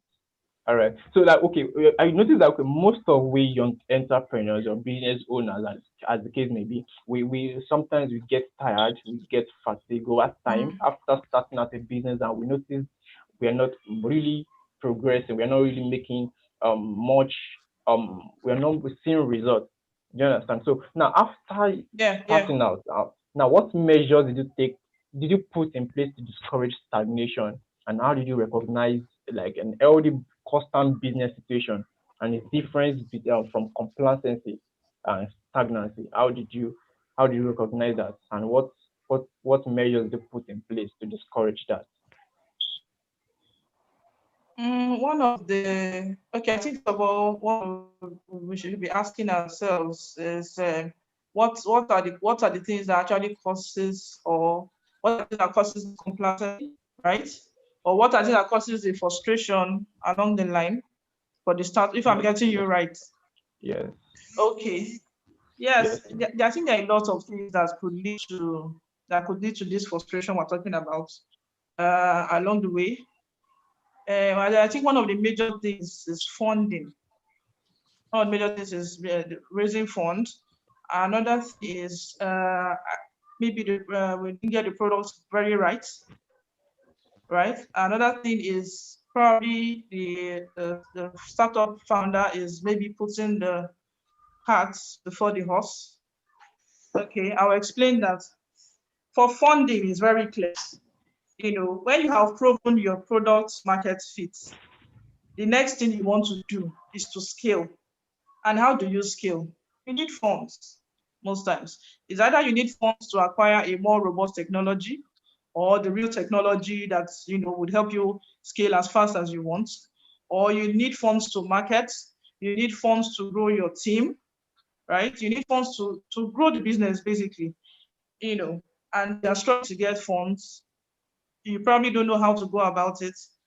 The entrepreneur gets frustrated because wherever he has been sourcing his fund from, if it's his personal savings or something, it will get to a point where if he's not able to grow, to grow his revenue and make good profits, he could get frustrated along the line, right? So you need to know when to raise funds. And at that point, like I said, once you have your product market fit proven, you should be talking to investors. Depends on what you want to do. If you want to run on debt or do equity, depending on what you want to do, right? You make a choice. If you're running on debt, you know where to go. If you need grants, you know where to apply for grants. So that's why the entrepreneur always has to be, a knowledge-seeking person. He needs to always be out there. You need to apply. You need to talk to people. You need to you just need to, and you need to go out there. Sometimes even the investors, sometimes they actually poach these entrepreneurs. Okay, so to avoid that frustration, at a point you need to raise funds. Otherwise, it will be tough. It will be tough to scale. Another thing, what did I mention again? Putting the cart before the horse. Sometimes I've had to speak to a lot of entrepreneurs sometimes, and everybody's coming up with ideas every day. That's one thing I realized. Every day when somebody sleeps and wake up, he's coming up with a new idea. Fantastic, groundbreaking idea that nobody has heard of before. Do you get? But the question is, this your idea? Is it actually solving a problem? Is it actually meeting a need? And so you feel that, in your heart of hearts, you've gotten a fantastic idea. In fact, nobody has talked about it before. Some of you, some entrepreneurs will even be saying, okay, I want to do a patent. I want to, if, you've come up with an idea from the sky, but you've not really asked yourself if your idea is actually addressing the problem. Is it solving a problem? Is it meeting a need? Okay. Now, even if it's meeting a need, and let's be real, because sometimes we don't feel that they might invest in my idea. What is the idea? What need is your idea addressing? What problem is it solving? If it is meeting a need, if it's addressing a problem, what is the prominence of that problem? What is the magnitude of that problem? How important is that problem? How many people are affected by that problem? And what advantage is your own solution over the existing alternatives? So we need to ask ourselves that question, because sometimes you say, oh, I've applied, I've done this, I've done that, nobody is investing, nobody's interested to, work with you and all of that, and you get frustrated. It's because you need to go back to the drawing board. You need to ask yourself the question, go and sleep and think again, or think of how to tweak your products to really address a serious need in the market, because really there are always problems or needs in the market. You just need to be very sensitive and very, very intelligent to be able to identify those problems and prefer a good solution that is good, a solution that is much better than whatever alternative the market is already, using. So when you get that right, and you get your product right, then you would begin to even attract investors. You would also have to apply, of course. And so funding is resolved. I mentioned the number 3 points. Thank you very much. Have I addressed it? Yes, ma'am. Thank you very much, ma'am. Now to Mr. Arrows. Can you hear me, sir? Yeah. Thank you. So Mrs. Kemia said she talked a lot about funding. But now let me just pose these questions to you. Let's talk about the elephant in the capital, because oftentimes, the one thing holding back prospective entrepreneurs is funds. So, and also there's nothing more frustrating than how evasive people get when it comes to fundraising. Of course, you hear people get a lot of grants and loans here and there, but when it comes to the details, no one really has the answers, or so they say. So for someone with no access to useful information or whatsoever, someone to whom awareness of specific loans or grants and subsequent application and winning is just hearsay or far-fetched news, what should be their first step? Thank you. I mean, that's a great question, because every time you talk to investors or in business at every level, even the banks, everybody needs more money or needs more capital. I think for me, or in my own experience, the most important thing wasn't the capital. The most important thing was getting the right team together. And then even above that, when I look back, the timing. If you get the timing of releasing the product wrong, you waste your time. If you have the wrong team, you find out you struggle for a long time. More recent example would be Zoom, right? Obviously, Zoom had a minimum viable product, right? But if Zoom was launching even now, it would be too late for Zoom. They had to drop the minimum viable product at the right time, at the heat of the lockdown, at the heat of like COVID and all that stuff. Before Zoom, there was Skype. There's been so many, even WhatsApp calls. There's been so many of these things. But the timing for me is more important than even the capital, and then having the right team. Because with startups or with entrepreneurship, you find that there will be challenges, but how you really get through those challenges is dependent on, like I said, the support system, the team you have around you. There's sometimes one or two people are down. You need one person to pick the other one up. And saying that if you have the right time, if you have the right team, and then your minimum, your product, it's nice if your product is great, but I think a lot of the time, people will spend a lot of time trying to get the great product that they don't even start, and then they miss the opportunity, right? But if you start where you are, and like I said, if you have those two things in place, it's only a matter of time that first of all, you'd send a signal. So your minimum viable product, once you've proven that concept and then you've been able to take cash from your end customer, or you've been able to kind of show where your revenue flow will come from, it's now an easier conversation to now meet potential investors or people who can bring money. Usually, initially, to be your own money or like friends and family. But later on, I think you start sending the right signal out to the market, and then it's easier to raise money at that point. Or people are now, throwing money at the idea because they can now see where it's going. And okay, this is what you need now. You just need funding to scale. But saying that, coming back to capital, I don't think if you're starting up, so I'd say only take the money to grow. Don't take the money to prove the concept. I don't know if that makes sense, because like I said, a lot of the time you and if you have the right team, again, you might go through 4 or 5 different ideas before you will even get to the idea that the market will say, okay, I will pay for this. And you might even be pricing it at X. The market is willing to pay X plus 2, and then that's a signal to go back. And if you improve on it, you add to it. So yes, capital is very important, right? But I think for me, or in my own experience, the most important thing was getting the right team and dropping your minimum product at the right time. If you get those two, then the capital conversation is slightly easier. Thank you very much. Thank you very much. That was a beautiful answer. So now, okay, could you share with us what the specific avenues you employed for fundraising, how you came to know about them, and what the typical chances of successes are? Okay, so in our own case, like I said, it was first finding the right team, and then we obviously had so before JetSet, we had other businesses, so it was easier to kind of, within one business, we would have some money which we call it projects, right? Where we try different stuff out, and then most of the time you probably lose the money because the minimum viable product, people are not willing to pay for it, or it's not as you thought. You might think it's a great idea, but the customers or people don't think it's that great. And as long as they don't think it's that great, then you're still in square one. But so for us, it was to raise. So once we did the minimum viable product, and we're able to get people to pay for it, then we could now say, okay, this is the margin, and say, okay, in a week, or this is how much we can, if we're selling at this rate, this is how much we can get. And so X, Y, and Z, if you give us an extra, say 1 million now, we can now go from 100 to 1,000, right?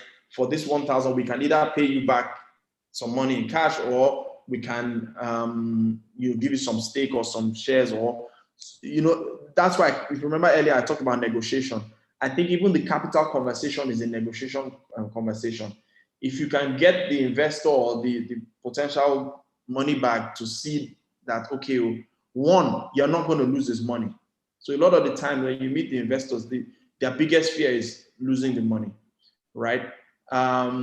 If you can get them to see how the money will be paid back, and then everybody wants to make a bit more, and you can make them see, okay, this 1 million now is going to bring back 3 million over the next 6 months or over whatever, then you find that the conversation is easier or more attractive. It's not a case of them trying to, kind of negotiate for a better stake, or how quickly can they get the money out. So I think that's one angle. Again, for our own sort of, should I say, investors or funding, because of the kind of product we had some access to, should I say, HNIs, or to people who we knew had money. And so once we did the right thing, maybe 4, 5, 6 times they've flown or they've come with us, they are the ones that probably even came back with the conversation. Oh boy, this thing, now how can we scale? What of this other location? What of here? What of here? What do we need to go? And then the conversation is a bit easier. So for me, I think if you have the proof of concept, and like I said, you've taken it to market, minimum viable product, it's now easier to sit with an investor, and then you can tell them how their money will come back and how you're going to make them more money. But if it's a conversation where you're just starting up and you've not proven the concept, sometimes you find people, they've not even managed like 1 million, right? But they go to somebody asking for 100 million, right? Naturally, anybody is going to be scared that, oh, if you give you this 100, what are you going to do? So, but if you've proven the concept, then the conversation is easier to have. I don't know if I've answered that question. Yes, sir, you answered your question. So, but this is last question before I move to the next panelist. Now, the state of the country. Let's talk about, what would you say about like the current state of the country, like as had an adverse effect on the visibility of capitalism, or are things still the same way they have always been, especially during this current the COVID-19 pandemic in all over the world? What would we have to say about the current state of the country as towards the visibility of capitalism? Who's the question? Was it to me? Sorry, I didn't hear. Yes, sir. Okay, sorry, just say it again. Say it one more time. Okay, like I was saying, like, what would you say about the current state of the country as had on the and as had an adverse? Would you say like the current state of the country, especially during this COVID-19 pandemic all over the world, what would you say the state of the country has had an adverse effect on the visibility of capitalism, or are things still the same way they have always been? Okay, yeah, I mean, COVID has taught everybody a new, it's been tough. So generally, I say capital raising is tougher because people are more cautious. Once there's that fear, a lot of people hold back first. If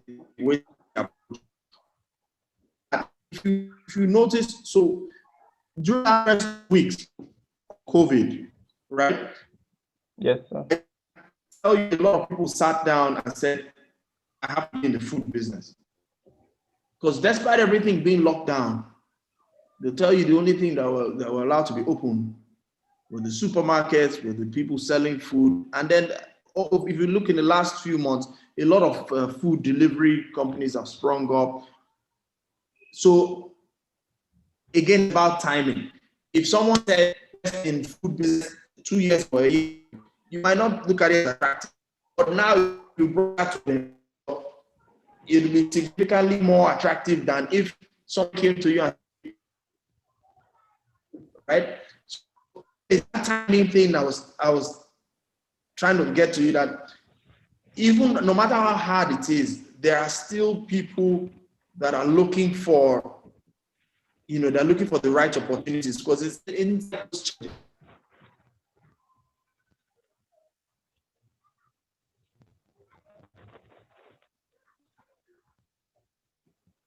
Okay, I think his network went off. Okay. Okay, Mr. Toby, are you there? Probably when it comes back, would just Yeah, I'm here. I'm here.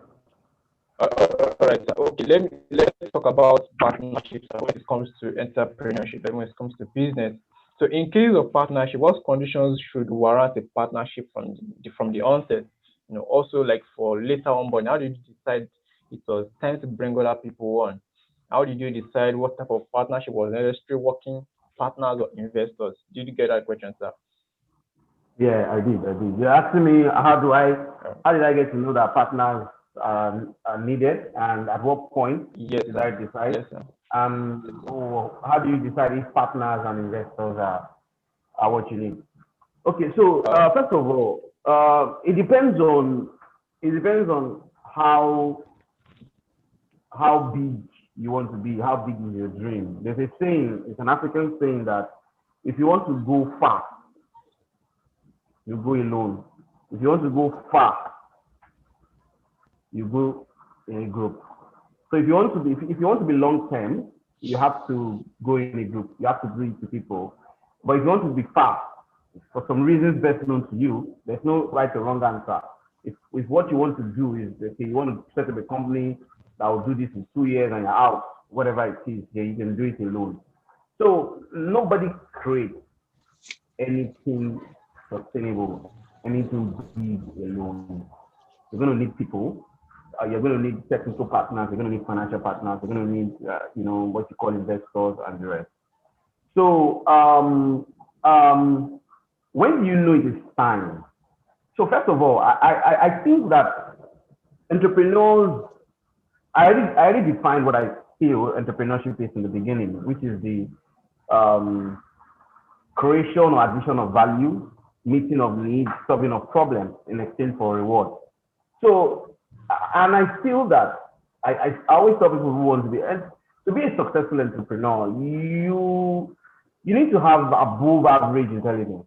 That's the truth. It's just a very hard truth, because it's very difficult putting all these things together to do it. You may not be a genius, but you need to have a certain level, at least above average intelligence, to be able to be a good entrepreneur, to be an impactful one, even if the one that you make money at home or whatever it is, like finance or whatever is not a problem, even if you're in the US or whatever it is, where capital funds is just there. You need to be able to think a lot better than the average person.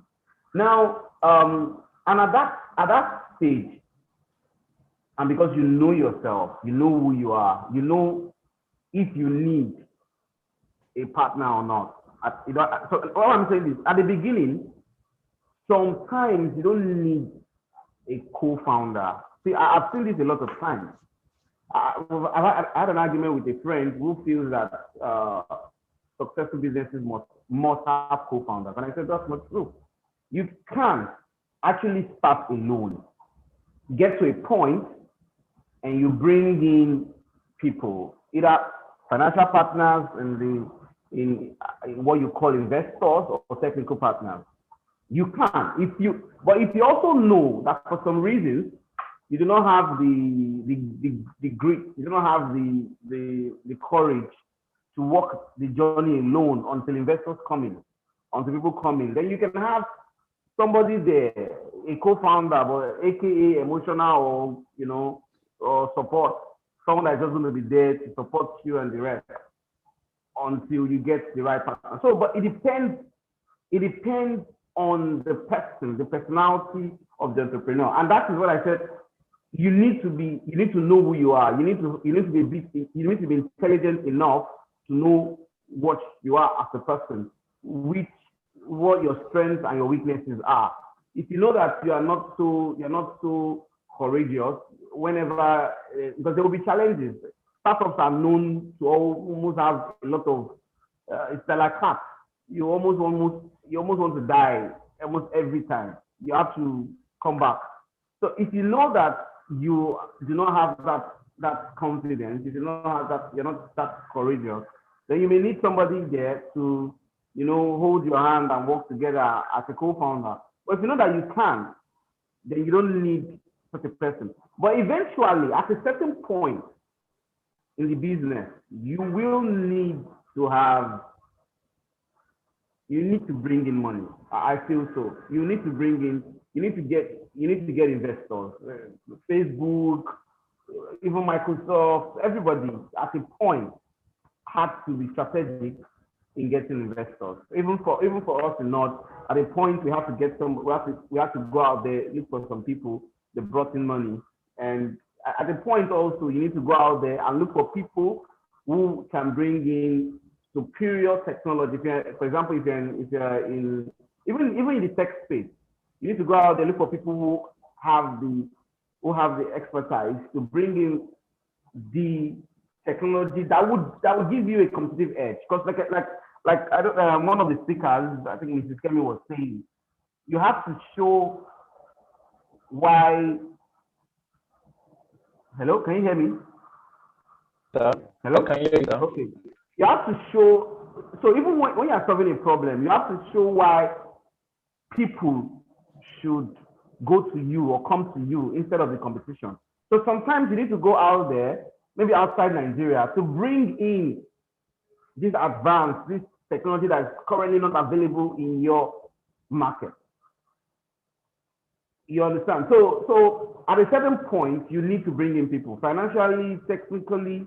I think those are the two major ones, financially and technically. Others can be grown in-house. You can grow others in-house. But financially, technically, you need to bring in people. If not, there'll be a ceiling for you. So I think that's it. You must bring people. I don't know any big company that has not brought in either investors or brought in technical partners at any point in their life, in their circle. I hope I answered that. Thank you. Yes, thank you very much for that wonderful answer. So before I continue with this, I would probably want to finish with Mr. Arod. Before there was the network issues before, was not able to finish with his answer. So like the question, okay, can you hear me, sir, Mr. Arod?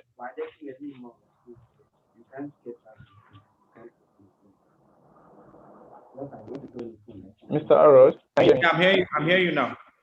Okay, now, yeah. So the last question I was asking before you had network issues. What would you have to say about the current state of the country? Would you say like the current state of the country has that adverse effect on the feasibility of capital raising, or are things still the same way they have always been? Yeah, like I said, overall, I'd say yes, it's had the adverse effect in terms of people. It's slower now. There's more of the wait and see approach going on. People are a bit skeptical. They're not sure how things would unfold, especially with COVID. And it's new, it's unprecedented. Everybody's still trying to figure it out. But within that, there are risk takers. There are also investors with the appetite of this kind of high risk season, and then they go out, and if they see a good opportunity, they'll take it. By way of investing or bringing money. One industry that I said was in a sense unaffected or even improved was that of food and those daily consumables. I think there's been a new market for that, which is what has led to also the logistics ones with the dispatch riders, because a lot of people are delivering or now doing food delivery service, which again, you have investors with that appetite to understand it and are willing to put money down. Whereas there are some other businesses now, if you took to an investor, they might see it as too risky because they cannot see a way out or see how their money will be protected or their investment will not be lost. Okay. So that's it in a nutshell. I don't know if you got that. Yes, I got that. So thank you very much. So now to Mr. Toby. Mr. Toby, are you there? All right. Yeah, I'm here. Okay, sir. Oh, okay. So now the next question I will pose into you now. Okay, do you have any tips, any helpful tips for people who are still stuck in the ideation stage? A lot of people have a lot of Sorry, business I didn't hear ideas. that. Repeat yourself, please. Okay, like do you have any helpful tips for people who are still stuck in the ideation stage? Because a lot of us have a lot of Okay, business idea. ideas, probably due to, Okay. yeah, exactly, sir. So because a lot of us have a lot of business ideas, we have been able to to execute them due to some challenges. And sometimes the energy, the initial to move from just planning and trying the idea of business in one's mind could be overwhelming. So what were your triggers? What gave you the extra energy, the extra joys you needed to jumpstart into execution? And how did you manage to keep going? So my first advice for those in the idea stage is to, I'll be very honest. So like I said, like I believe that this session is for entrepreneurs, and it's not we have to be very honest. So you need to, Yes. first of all, depending on how long the idea has been for, you need to do a self-evaluation. Or if you cannot do a self-evaluation, give somebody else to evaluate for you. But let whatever happens, but let the evaluation be a very honest evaluation of what the idea really is. Is this idea going to solve any problem? Is this idea creating any value? Is this idea making anything better? Is anybody going to buy this, like going to buy the result of this idea? Is there a financial gate? Is there a commercial gate, sorry, to this idea? Will it result in anything? You know, you can have an idea. The ideas, you can have an idea to go to the moon, for example. But it, it, it's something that will probably not happen in the next 5, 10 years, you know? So you need to ask yourself. I'll give you a good example about ideas. Um, you can you can have an idea to, let's say, start building charging stations in Nigeria to charge electric vehicles. But you need to be honest with yourself also. Even though personally I feel it's a very good idea, I'm giving an example. The country, the market, you have to look at your market. The market where you are trying to create that idea, Nigeria, do we have the earning capacity, the people, the average people to buy electric vehicles, first of all? Let alone be able to now patronize you that you are creating charging ports up and down. When are you going to break even? Are you getting those are questions. Is the idea itself, is it a good idea? Is it an idea that makes the world better, whatever it is? Yes, it is. But you need to also now consider the commercial aspect of that idea. Is there any way this idea is going to pay for itself after people, investors have invested their hard-earned money into this thing? So when you finish doing that self-evaluation first, a lot of people cannot do the evaluation, some people can. So you can do the evaluation and say, okay, let me do this evaluation and ask myself, is this idea really something? Is it if you're in a saturated environment, for example, I don't know, I can give you a lot of examples for a course of time. I'll skip it. I'm very sure we all, so you're in one sector of the economy that is saturated. If you want to go into saturated part, you need to differentiate yourself, either in value or in price.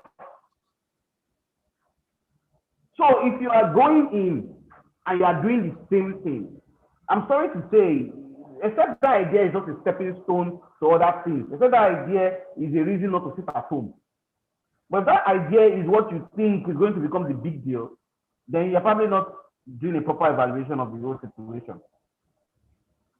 So when you finish doing that evaluation and deciding, okay, what's the objective of this idea? What is after that? If you feel that, oh, it is just like Howard also said, it's about timing also, you know? So if you also check, okay, maybe you came in late or whatever it is, you do your evaluation and say, okay, this is what is wrong, this is what is not, we're supposed to change. You can now tweak it. you want to continue, if the idea seems like an idea that would be profitable eventually, then I advise that you just stay true to it. And stay true to it. Try to move to the next point. Sometimes, what's the next point? Is it lack of funds? Is it introduction of new market models or new models into the market, or new solutions into the market? You need to now ask yourself those things. You know, do you need to inject cash? Now you have to answer those questions and answer them. But going back to, in summary, what I've just explained is you need to basically evaluate the whole situation, the whole point. Honestly, and ask yourself. I'm not saying you should give up. I'm actually not saying you should give up. In fact, you may just be some months before your big breakthrough. But you need to ask yourself very simple questions. And sometimes some people think entrepreneurship is about ego. It's not about ego. Sometimes some people I have friends who are in businesses that he knows that business is gone. It's not going to be profitable. But he's there because he wants to, he doesn't want to. Let's not forget, maybe sounding like a failure or whatever it is. If you think the idea is dead, trash it and move to the next one. Forget about the ego. That's the truth.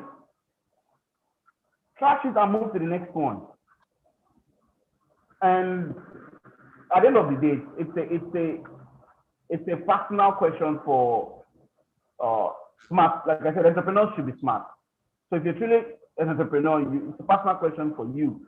Do your evaluation. If you cannot do it alone for some reasons, give it to other people to tell you the truth about the situation and make your decision. But if it's an idea that would eventually be profitable, it may take some time. Maybe you need more investors. Continue to push. And I feel that eventually, if it's a good idea, it's an idea that would make it. Eventually, it would come true. Eventually, it will be tough. It will come true, and that tough time will be a storytelling time. You can use in motivating people later, but you have to be sure that it's an idea that will truly work. All right, thank you very much, sir. Thank you very much, sir. Now, okay, to Mr. Tokbe, can you hear me, sir? You can hear me? Yeah, clearly I can hear you. Okay, thank you very much, sir. So, I just have one question for you, sir. So, by the way, before I go on, please, if you have questions, you're on this Zoom platform, you're on YouTube, to be on Facebook Live, please kindly send your questions. The person in charge of the platform will send the questions to the Zoom Live comment section. Please kindly do that before we'll soon be rounding up. So thank you very much. So now, Mr. Tokwe, building a customer base before or after business execution, which do you subscribe to and why?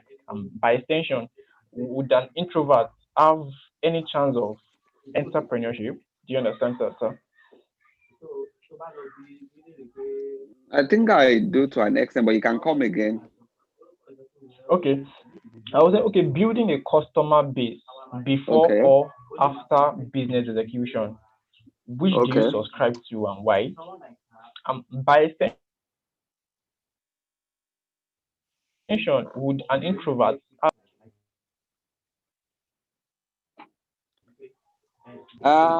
Okay.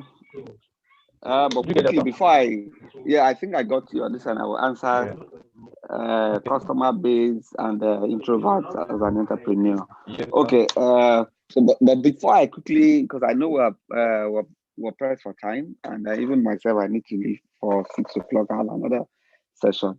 But before then, while my colleagues were having the conversation, I was just trying to scribble something down, because I'm aware that the people that we're talking to are more of the new entrepreneurs, or people who haven't even started anything at all, so that we don't confuse them. In terms of finance, pretty much. In terms of finance, a lot of people are hearing you need to take money, you need to, please, as an entrepreneur, forget about looking for money. Right? Prove your prove whatever you have. Let's have the proof of value first, and then look for people who are around you, maybe your family and friends. That's the best way. Just start small, right? That's one. So you don't get it confused, and you're starting business. You're going to look for somebody who will give you money. Clear that from your mind, because you're not going to get that money. So you don't get it confused. But when you get a level in your business, you can then start to think of scaling. Now, in terms of partnership, yeah, I think that the new competition is collaboration, and I think that if you don't have the skill to move your business to the level in which you want to move it to, there's nothing wrong in you collaborating with somebody who has the right skill. It's just somebody who can complete you. You might be good in this area, and you have somebody who is better in another area. So if you think of partnership, maybe not partnership in terms of company to company, but in terms of starting up a company, I think that the new competition is collaboration. There's nothing wrong in partner with someone or collaborating with someone who can help your business grow. And then also in terms of we're talking of value of an idea from ideation and stuff. Now, for me, the value of any idea is equal to zero. Everybody think of one thing or the other every day. So if you sleep and wake up, you think of something, but the value of that idea to me without any execution is zero. Forget about it. If you're thinking you have one idea, you want to do this, you're waking up, everybody thinks, everybody talks. But if there is no good research and execution, forget about it, you're not doing anything. So those ones. Then back to my question. Now, I think that in terms of thinking of getting customers, whether offline first before online, offline first before online. I think that was the question he asked, which is better, which is more advisable. I think that whichever one is convenient for you, just like Kemi mentioned, you have a different market online, and that is where you need to follow the trend. It's very important. If the trend says this is what is going on, you need to follow that trend. See what has happened in the last 7, 8, 9 months with the advent of Corona. Some people have gone ahead to reinvent themselves, because if they don't reinvent themselves, they will be left behind. So if you think that you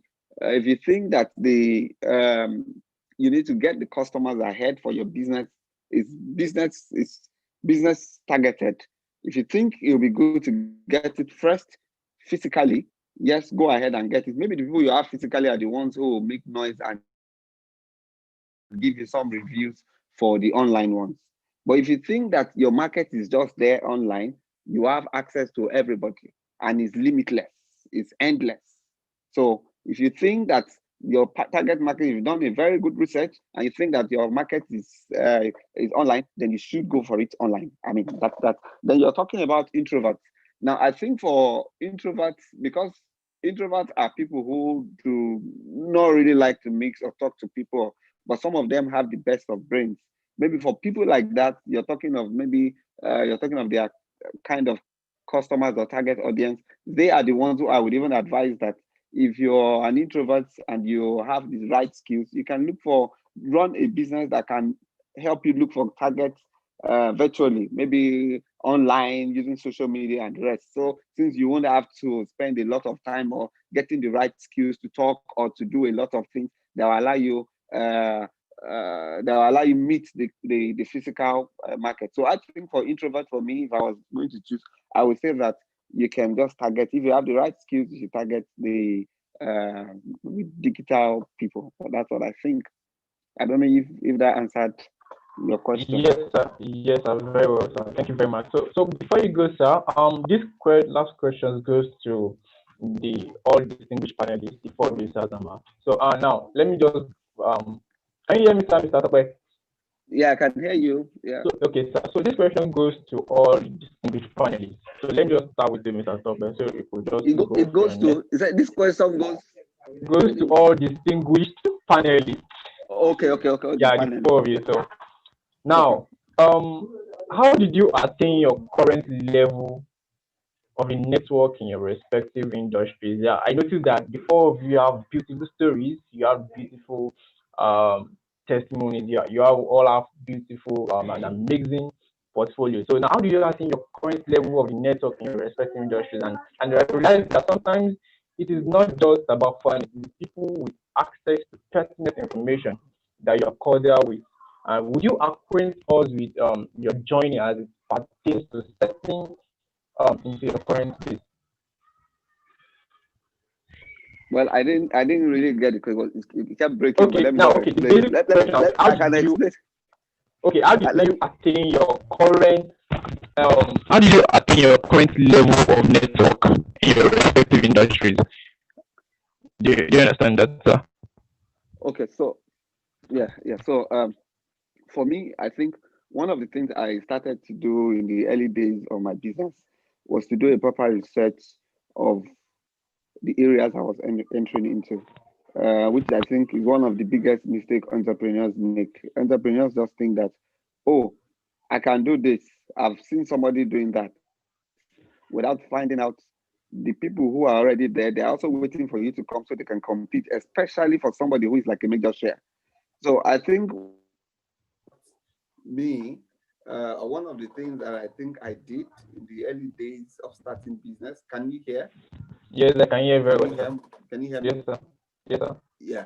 I think one of the things that I think I did was, first of all, to have a clear understanding of the business environment I was entering into.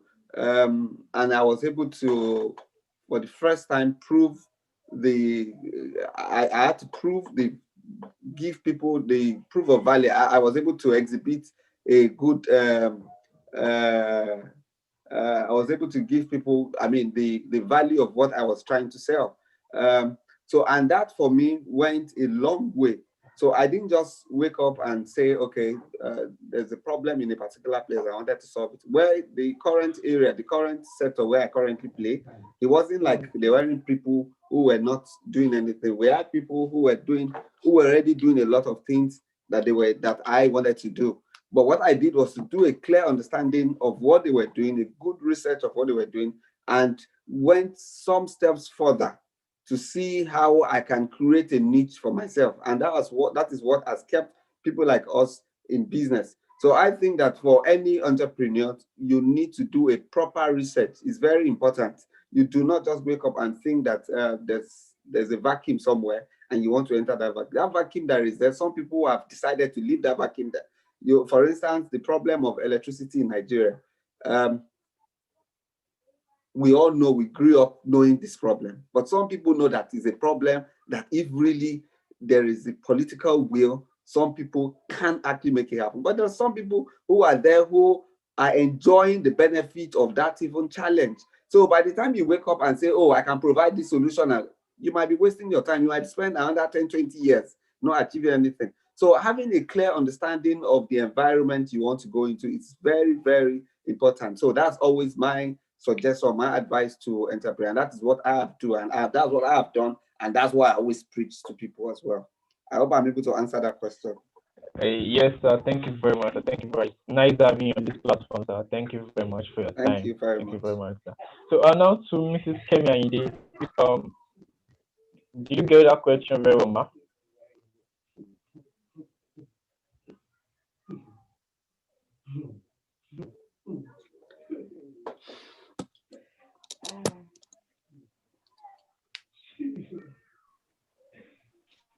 Sorry, I almost forgot. Okay, no problem, ma. Okay. Yeah, so I was saying I'll give two examples for me, because I play in different spaces, different industries. For Health Point, when we started off, what we did was to first of all understand our markets properly. In terms of when I mean understand the markets, we had to understand the regulations in the market. We had to understand our competitors. What were they doing? What was obtainable in the market? And also we needed to understand the preferences of the customers and what was not being attended to that they wished, was available for them. So we came into that picture with all of the good knowledge of all of this, right? We also got expert joined our team. People have been in the industry for several years. So these people helped us, also equipped us with good knowledge of the industry. And so for health points, what we did is, instead of, like, I think Harold mentioned something about collaboration instead of competition. Okay, so everybody's doing the same thing. They're all selling, health, right? So, and a huge portion of the market has been left out. That portion is the individuals, personal people, because once you are not employed to a corporate organization, that you will not be able to tap into health insurance, offerings. So we saw all of this, these spaces in the market that we wanted to exploit. So what we did was to collaborate with all of this. We are not competing. We are not competing with you. We just want you to partner with us. We'll partner with you. We have your plans on our platform, and then we sell to these people. These people cannot pay, for health plans that lump sum at once. They would rather pay on monthly subscriptions. They rather pay monthly. Even SMEs, they would rather pay monthly. They would rather want to fit it into. A lot of people want to do health insurance, but because you have to pay a lump sum at the beginning of the year or whenever the class starts for you, it's difficult to pull out that money. They would rather want to fit into their cash flows, their monthly cash flows. So that's what we did. So we made it, we understood the market, we understood what was the problem here. We had to be sure that, it's of true value to our target market.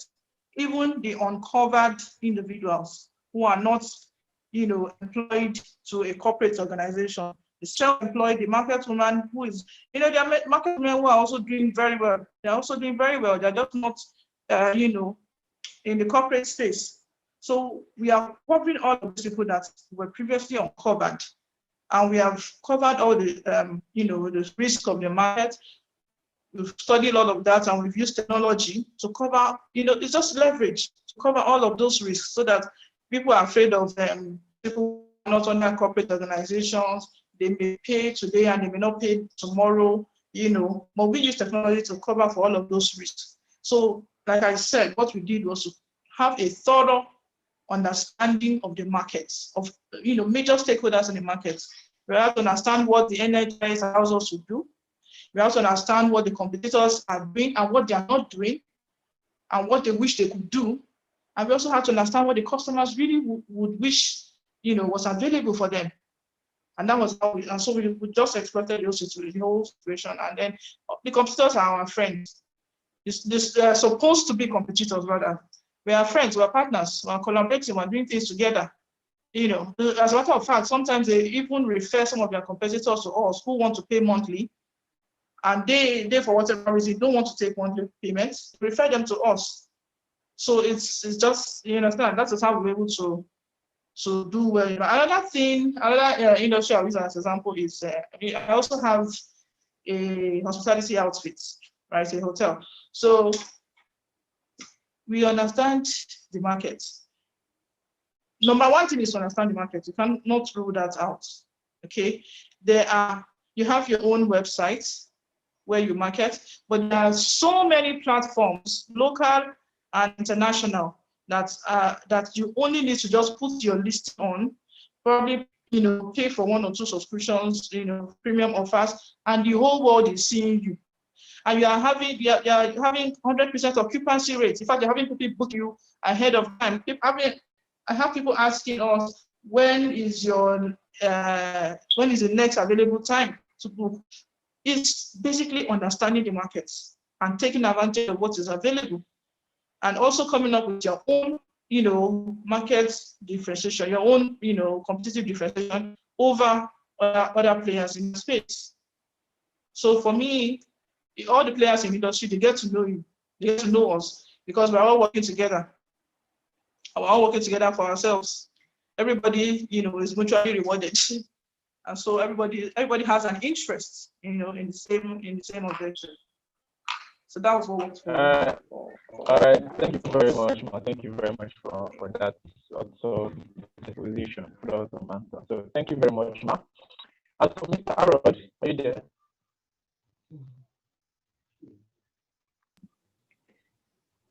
I can hear you now. Did you get the question? The question, sorry, just say it again. Okay. Okay, I was saying, okay, how do you attain your current attain your current level of network in your industry, as when it comes to etc. So how Your level of network. yes, your current level of network in your industry, and with how would you approach us with your journey as settling your current phase?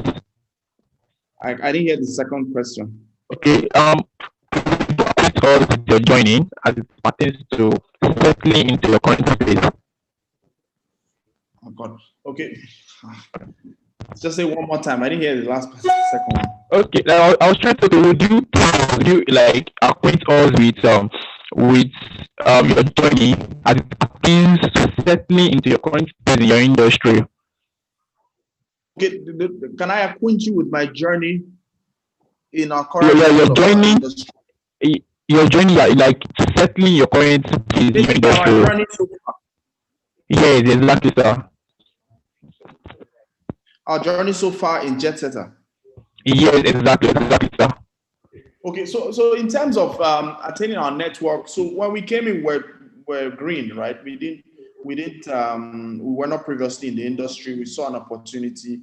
Obviously, what we initially tried to do was reach out to, like I said, people. I think it was Kemi that was saying, so the existing people in the industry. You want to understand how they're operating, how the current model works, how your own new idea or system will fit in.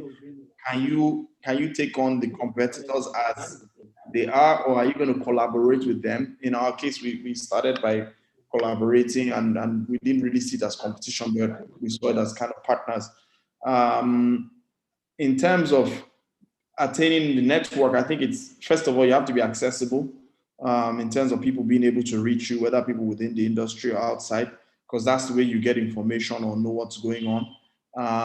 They actively network, try to meet people if there are industry events or conferences. I think conferences is one good way to do it. So you get to meet, people who you wouldn't normally meet. And even if you could meet them, sometimes it's easier, or the ice is broken if you've already met them at an event, and then you can always build on from there by just, sending an email, met at so and so conference before, and then kind of hits it off from there. But I think two things is active networking, like making up your mind, okay, you're going to meet with these people, whether it's regulators, whether it's all the stakeholders really, competitors, service providers, whatever it is. But then accessibility, make yourself reachable, let people be able to get in touch with you, not that they have to call PA to call his own PA to call another PA to reach you. It should be easier. So I think that way it's easy to build your network. And then credibility is another thing. So once you've done one thing right, they say success breeds success, right? So if you do one right, it's easier to go to the next one. And as you go on, you build that credibility, which eventually is like a currency, that credibility. And when people say, okay, is this guy's flight now? You can say, oh yeah, this guy is capable of what they say they would.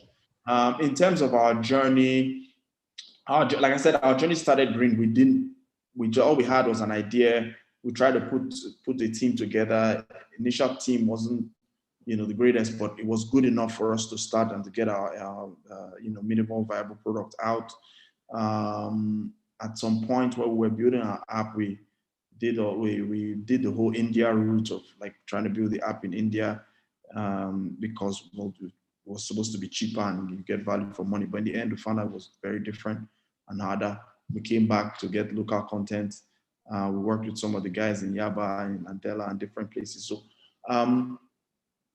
as we went on, I think in the whole startup journey is being able to accept that you will fail at some point, but it's not really failure. Some people on the outside might call it failure, but it's not. But understanding quickly that, okay, this route you're going, or this idea is not good, like this, go left and then go right. And how can you do that? And how can you do it quick enough so that you don't one, you don't become stale, or somebody else does not come, take the idea and do it better than you, and then you're left, with nothing. So I think it's listening to what, I can't remember who said it, but listen to what the market is saying, listen to what your customers are saying, and being able to tweak your product, be able to better address what the customers want. Because if you give the customers what they want, you would definitely pay for it. Thank you very much, sir. Thank you very much. It's nice having you on this platform. Thank you. Thank you for having me. Thank you very much. So the last question to Mr. Toby. Can you hear me, sir? Okay. Mr. Toby, can you hear me, sir? Yeah, I can hear you. I can hear you. I can hear you. Okay, yeah. Okay, sir. Okay, thank you, sir. So I asked a simple question from the other panelists. I asked how did you attain your current level of network in your current industry?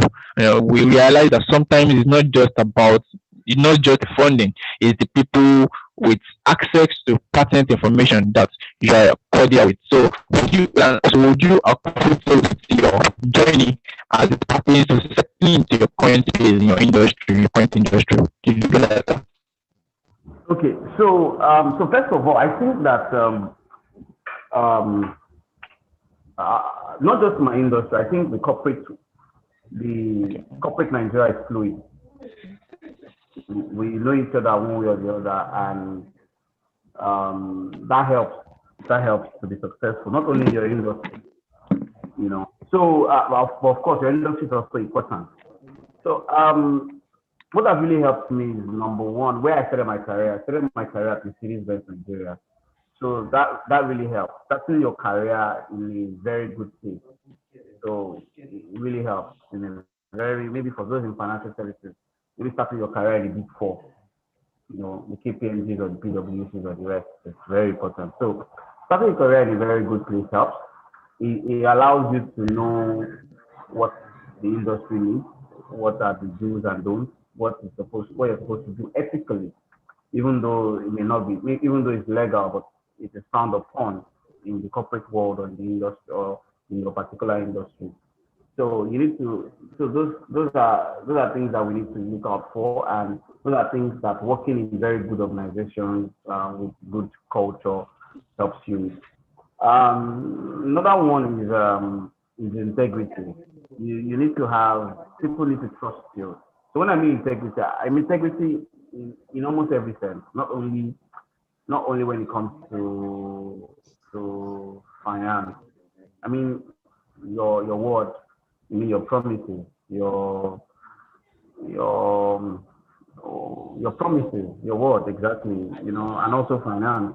So when you say you're going to do something, are you going to do it? When you tell somebody, I'm going to do business with you or in this way and this manner, and the person agrees and makes plans towards it, sometimes irreversible plans. Are you going to wake up tomorrow just because it is convenient for you and say you're not interested in things? So those are things that help very well with network. I always tell people that, and not just knowing, you have to also be a bit social. That's just the truth. You have to be out there. You have to attend events like this. You have to, talk to people. You have to allow people to be able to reach you, because nobody's an island, one way or the other. Of course, the percentage is very little.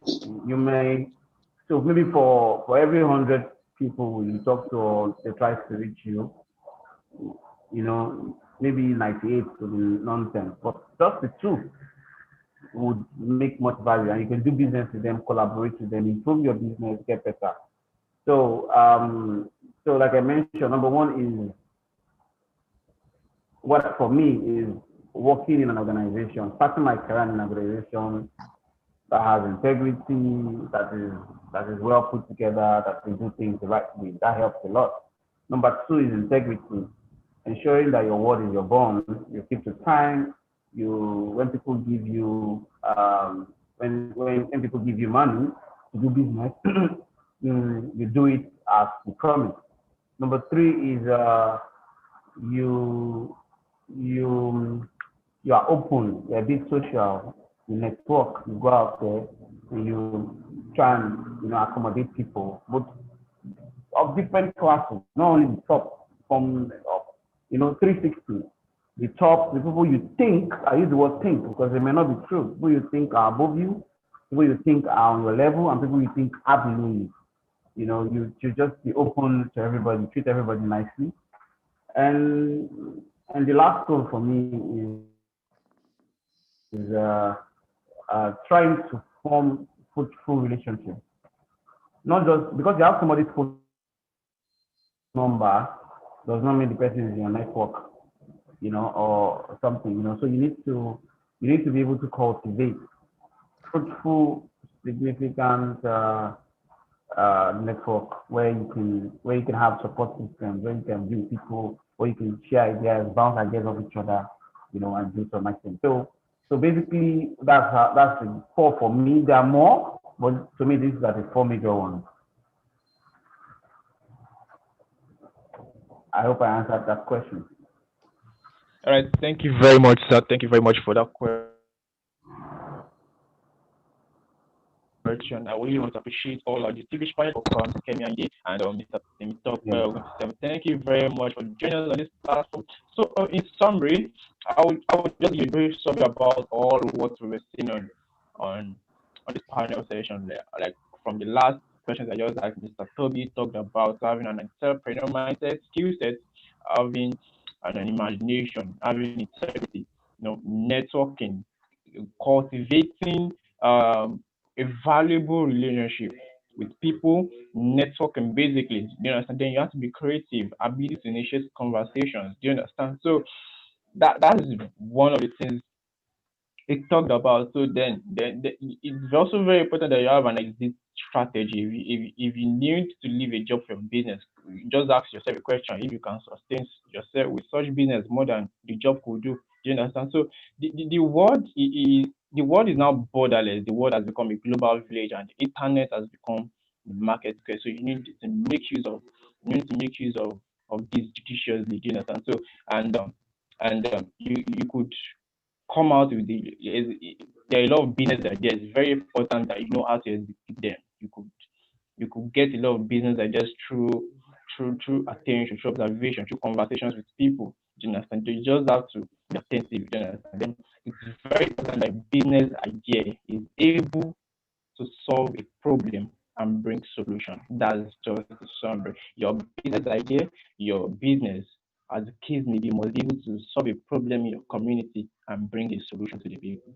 So this is what this is some of what we've seen on this panel session. Entrepreneurship, a panacea to sustainable economic development.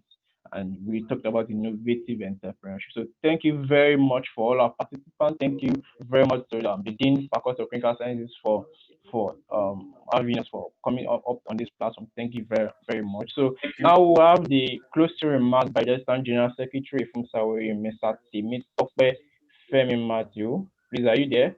You could just take your closing remark. Thank you very much. Yes, I am. Can you hear me? Can you hear me? Yeah, I can hear you very well. Hear me? Hello, can you hear me? Yes, I can hear you very well. All right, thank you very much, Mr. Moderator. Let me begin by appreciating. I can hear you. Yeah. All right, thank you. Let me begin by appreciating our Dean, Professor O. Ishuande. We are very grateful, sir. You are indeed a father, and we are grateful to have you here. You stayed with us all through. Let me also appreciate our panelists, Mr. Toby, Mrs. Kemi, Mr. Harold, Mr. Temitope. My name is Temitayo Matthew. Thank you, the guy who has been all of the conversations. Thank you for always taking my disturbance and everything. It's been a nice time. Everything we had to do together culminated in this beautiful summit and this beautiful panel session.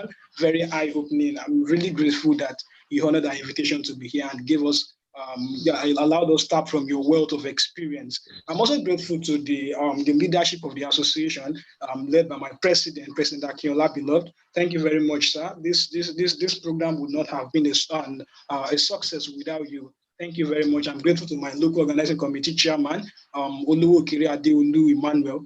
Thank you for the opportunity to give these remarks. Now, I believe that one of the reasons why we put up this summit at this point in time was because we noticed the dwindling economy of the Nigerian nation, and we know COVID-19 has had an adverse effect on our economy. But we believe that entrepreneurship is one of the most sustainable ways of actually improving the economy. And it's one of the reasons that this discussion is coming now. And we are grateful that, we've been able to learn so much tonight or this evening.